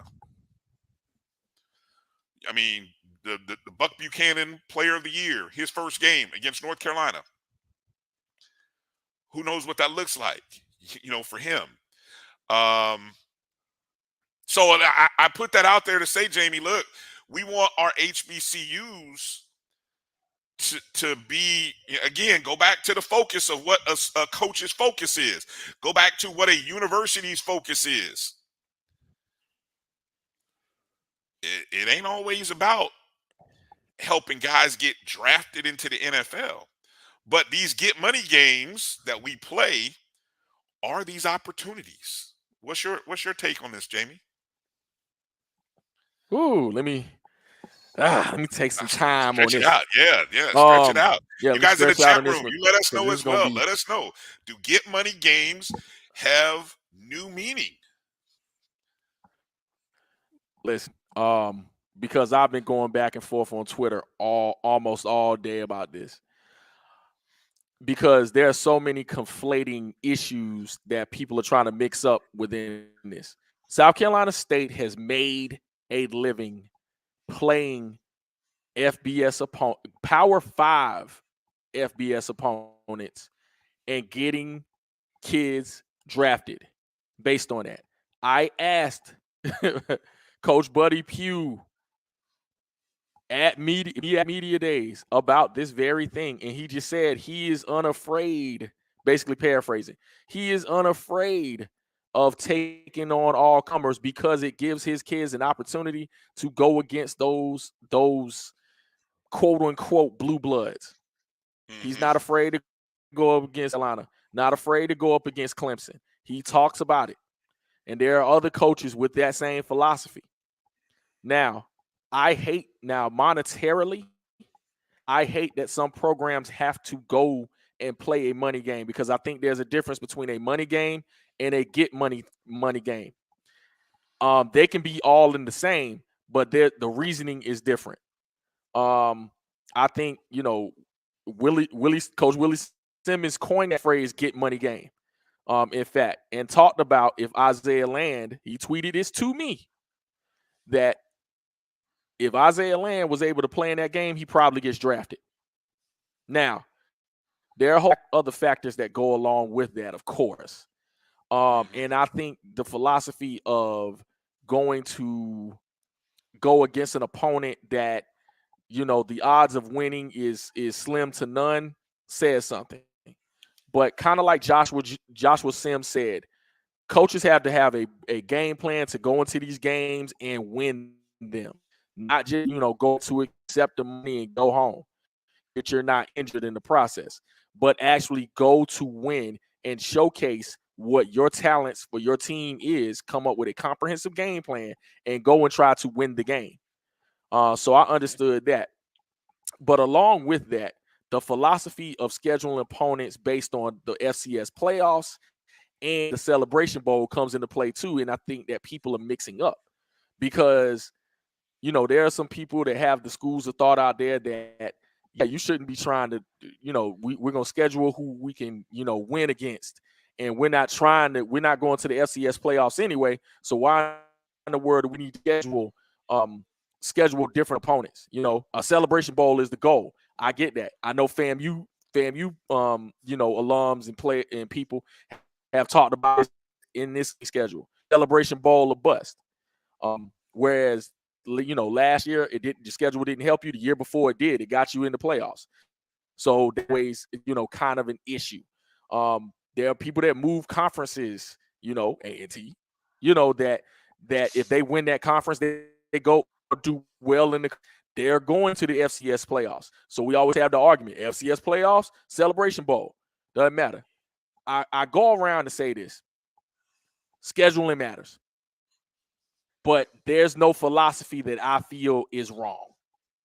And if we're talking about this strictly from an NFL draft standpoint, it looks like, and I'll ask this in the chat and you can bring it up. Those football people that know who Khalil Mack is, tell me which college game you remember about him.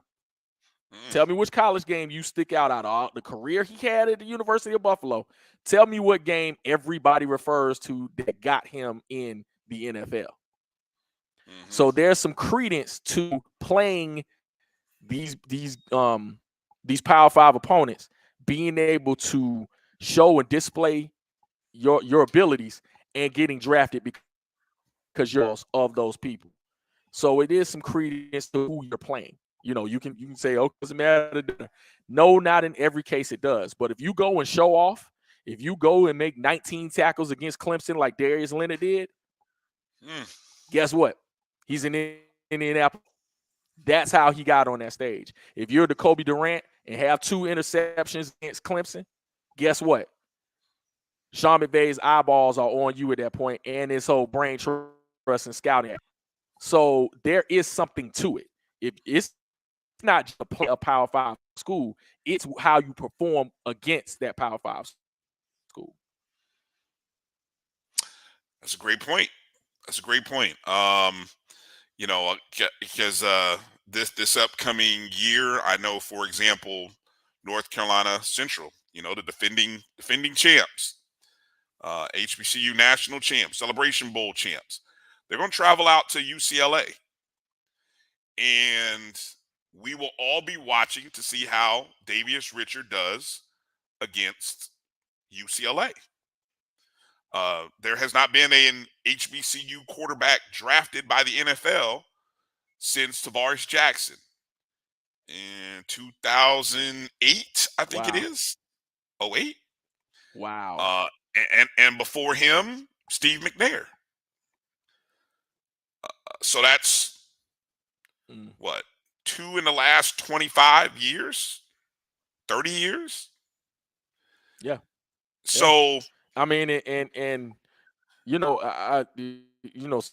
but that'll be a great display of talent.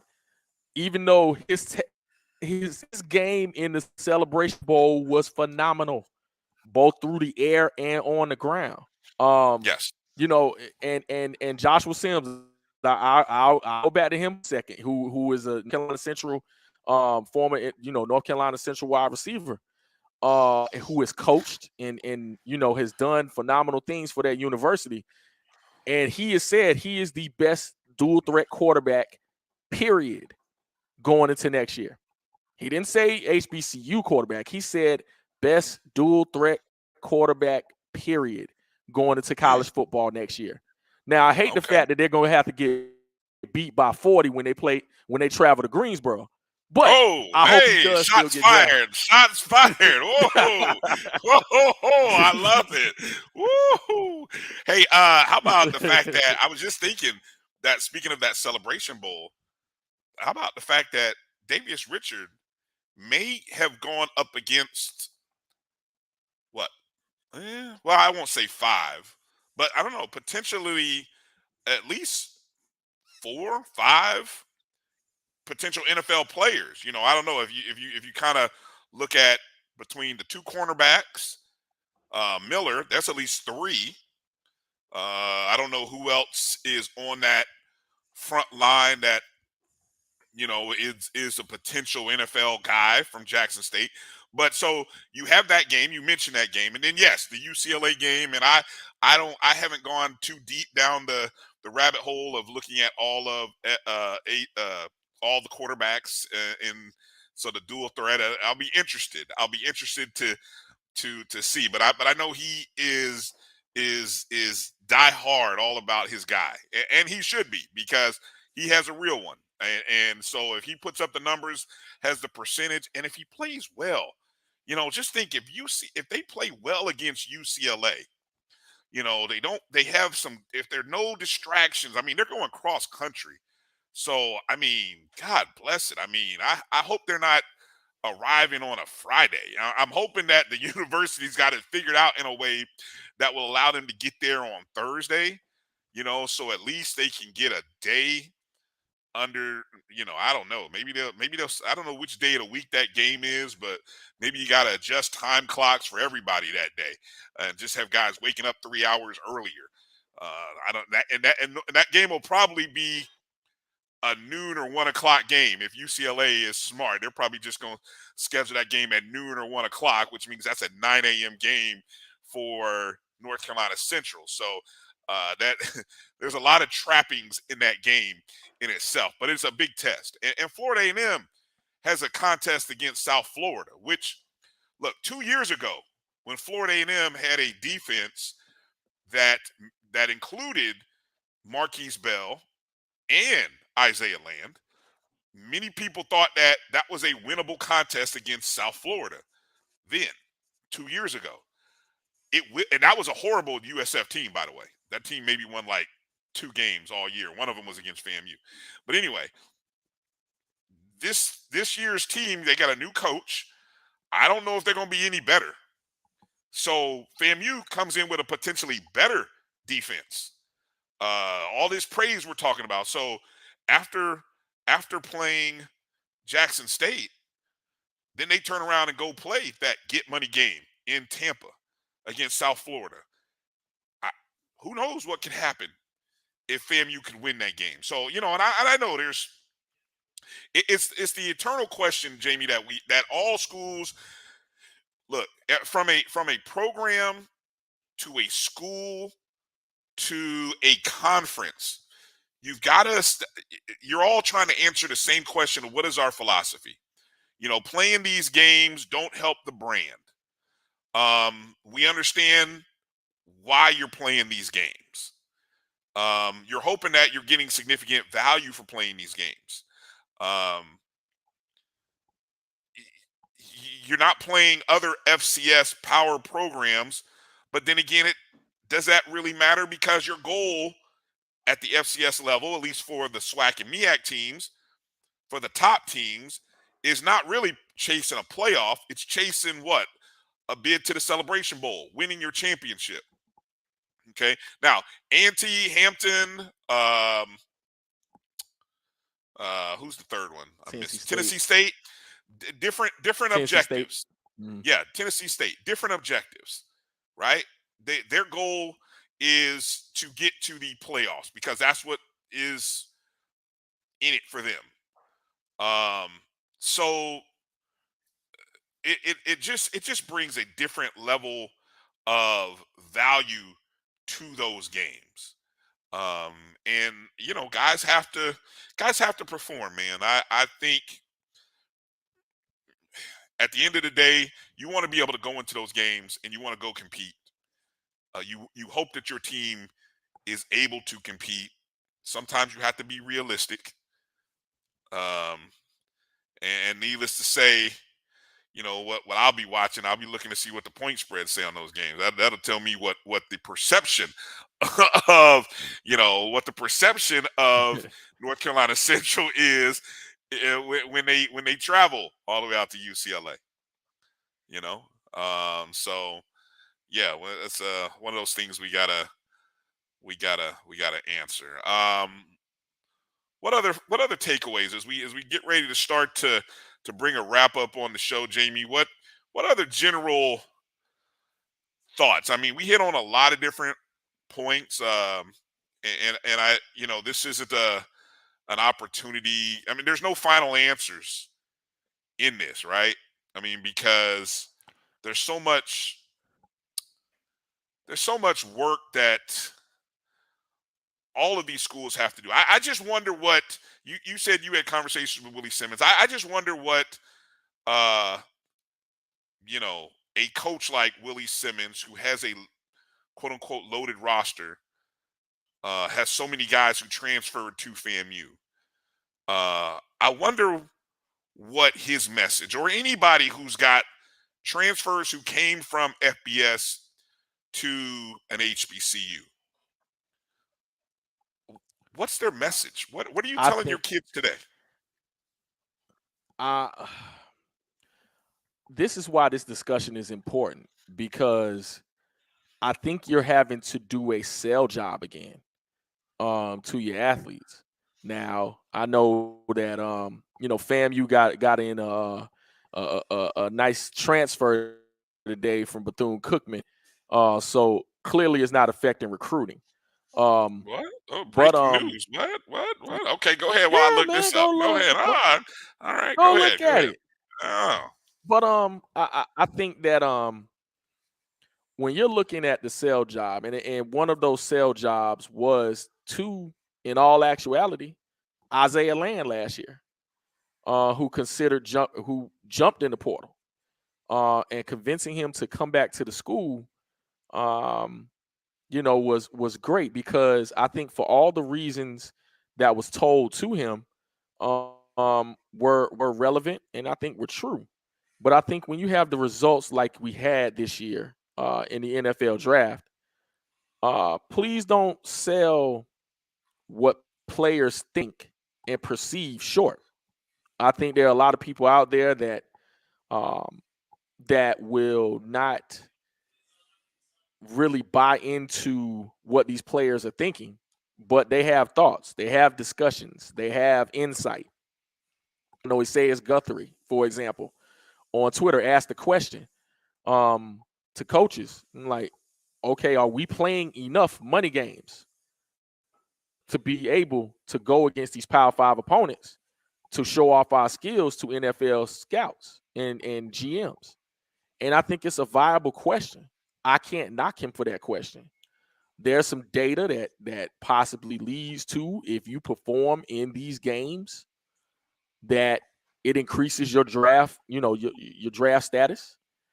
There's some that say that, regardless of who you play, your draft status not increase. So there's evidence on both sides. I just know that when you're talking about those eyes being on you, and the answer to that question that I gave about Khalil Mack, they still talk about his Ohio State performance in college. Mm-hmm. Not the fact that he went in against the University, that he was at the University of Buffalo, but that he absolutely dominated Ohio State, a Power 5 school. So when you have that opportunity as an HBCU to go against an opponent that will have the eyes of America, and you go and do your thing where a scout can see what your skills are, you are on the spotlight and the radar of NFL scouts throughout that entire year. We've seen that happen. So it really is just philosophically, what do these coaches want to do? Because I think there's something to say about the risk of playing an overmatched opponent. And I get that. I'm not going to go into, things that have occurred, because football is football. It can happen to anybody. But at the same time, when you're talking about the ways in which you want NFL scouts to see your product, especially when for them it's not on the same level as the Power 5 schools, there's something that has to be done. And to have those answers to what the coaches will what approach those coaches will have, I don't think they can give a clearly defined answer. I don't think they can give an answer that is viable to them. It's just selling your school and what the advantages are. And for hundreds of years, HBCUs have provided a place when no one else would allow us in their place. And I think that has to be the message, that you can get your education and play quality football. And I think it has to remain on that. I think that messaging still has to remain. The quality of life, as I've heard it said, is important.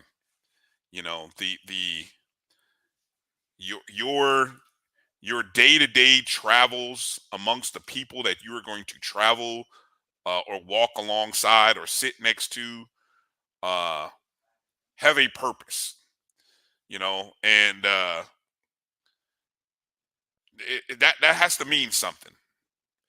And you coming to said university, I mean, there's wow, without the right kind of resources. And again, we talk about the goal of the goal of college, the goal of athletics in college, it's bigger than helping you get drafted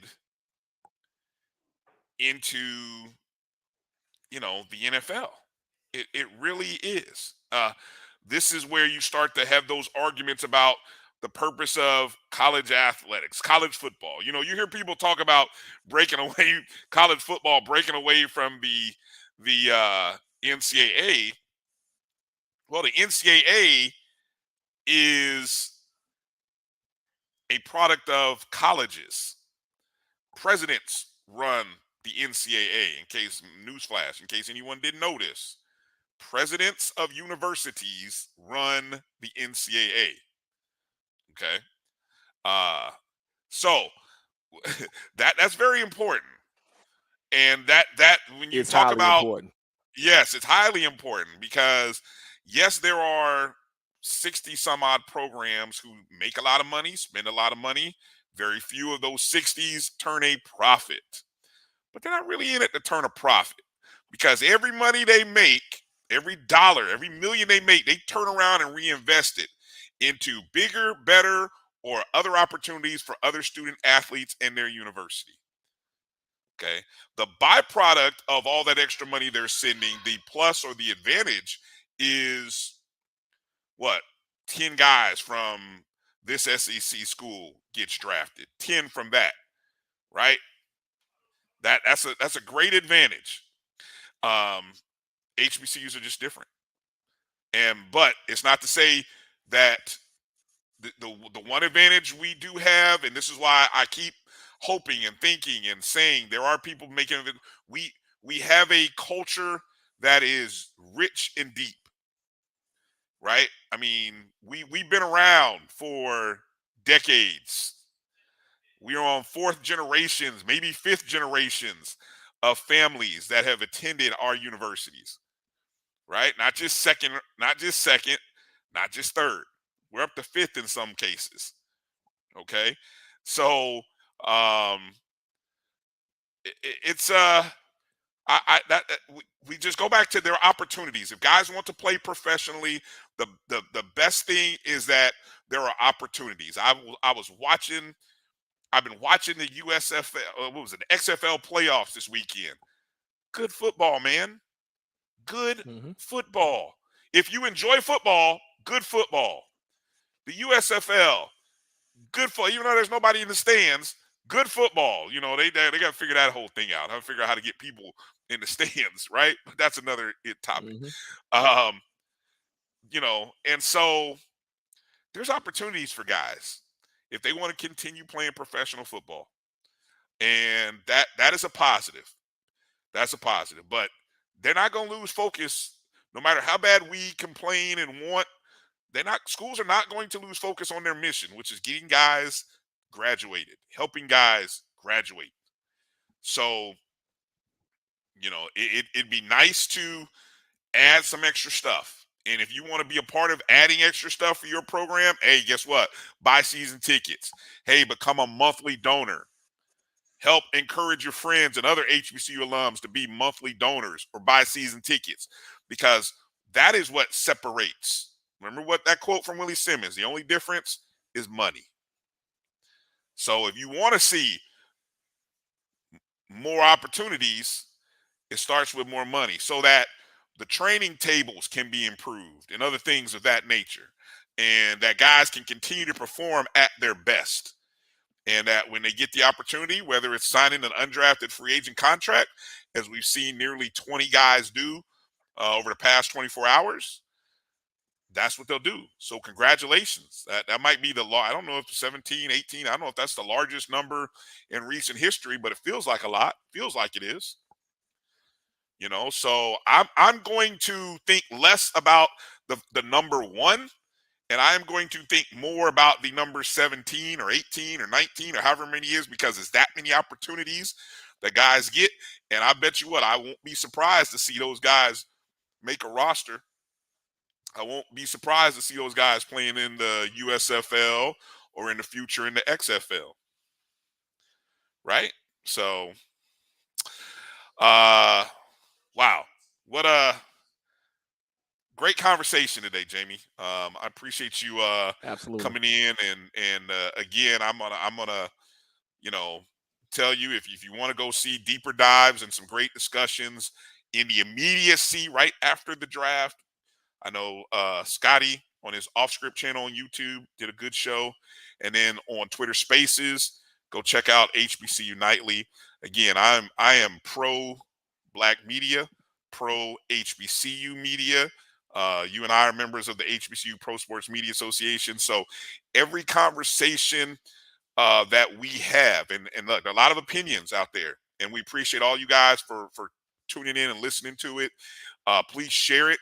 Share our show, share those other shows, because we want to continue to enlighten and educate, and we want to see the more exposure that we provide, the more exposure trickles down to our HBCU student athletes, and to the schools that we love and they represent.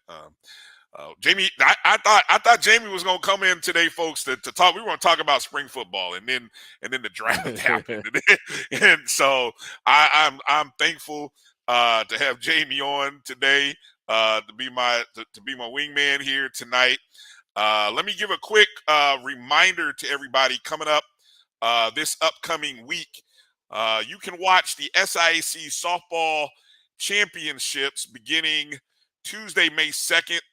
Right on the Black College Sports Network. You can go to mybcsn.net/watch/SIAC. You can also watch replays of the track and field championships, which took place this past weekend. Or you can watch the men's volleyball championships that took place the week before. And so coming up this week, Tuesday through Thursday, are the softball championships. Then baseball will start the 4th through the 7th, or I think so. Yeah. So I'll be spending my birthday weekend, Jamie, in Albany, Georgia. Woohoo! I don't know what's in Albany, Georgia, but I don't know. Hey, you look up your rattler. Coach Quinn Gray. Down there. Yes. You know what? I got to ask him. He just confirmed that he's going to be on Wednesday's O&G Strike Zone with us. So Quinn Gray will be on Wednesday night show. So I will have to ask, where can I go and celebrate my birthday? Might have to be an offline conversation. But I'm looking. I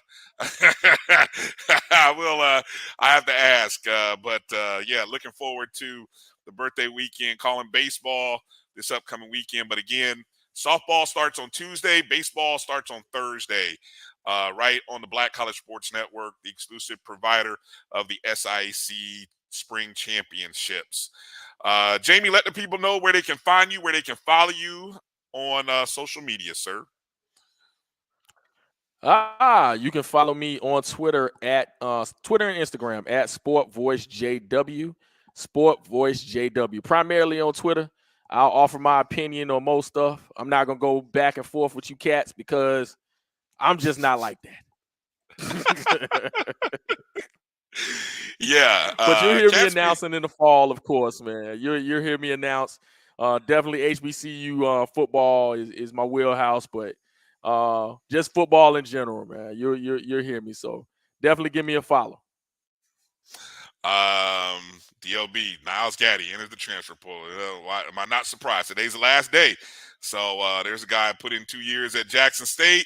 Must have seen the draft, and but I wonder, wouldn't be surprised if he ends up somewhere where the Buffalo roams. No, I don't think that'll happen though. The way things ended, from what I heard. But anyway, we'll be watching to see whether anybody else hits. Today's the last day apparently for the portal. So somebody took the advice, and he said I'm out.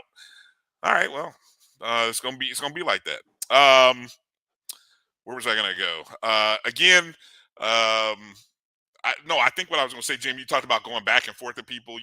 Nowadays, whenever I see somebody's comments, I check their profile, and I say how many. If you don't have your your banner. If you don't have a banner, if you can't think of some banner image to throw up on your Twitter profile, I'm not responding to you. You know, it used to be just you don't have a picture or on your profile. Now I'm checking you got to have at least some kind of image. Tell me that you're invested in Twitter somehow, some way. Don't be that guy that doesn't have anything under their what is that, the thing, the header. The header there on your Twitter profile. You can't just have a blue. You can't just have it blue up there. You know, you got to do something. You know, even though you may not have any followers, which you notice, that's another thing I check. You know, do you follow anybody? Does anybody follow you, or are you just trying to troll me? You know, that's how these things are, man. So anyway, and one other side note about Twitter, I recognize what you're doing, Elon Musk. You know, have you noticed on your Twitter app, there's the For You, and then there's the Following tab? Have you noticed that? Not to really pay it any attention, but I will. Look, I don't know. Maybe it's Android, but I know on the Android Twitter app, you have a For You tab, and then you have a Following tab. Like people you expressly follow, but the tab before it is For You. And I only say that, Jamie, because I want to be delicate about how I say this. You know, I made a comment about a particular photo defending someone that you know more so than me, that I'm hoping one day I get a chance to meet. I was just sort of defending the tweet, but I noticed ever since that tweet, I get more and more beautiful black women in my stream under For You. And I'm just like, I see what you're doing, Elon. That algorithm somehow is thirst trapping me.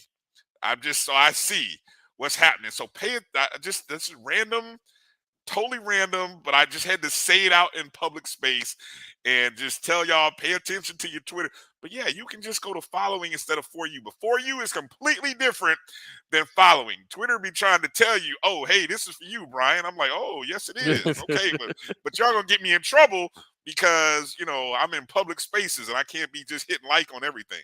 But anyway, that's going to do it for tonight's show. If you want to follow me, you can find me at DRB365. Twitter's for fun, people, so don't take it too serious. Appreciate everybody.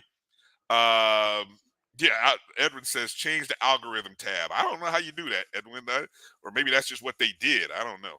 But anyway, appreciate everybody for coming in to the chat, whether it be on Facebook or on YouTube, watching us on Twitter. Please make sure to hit the thumbs up button wherever you are. Hit the like button.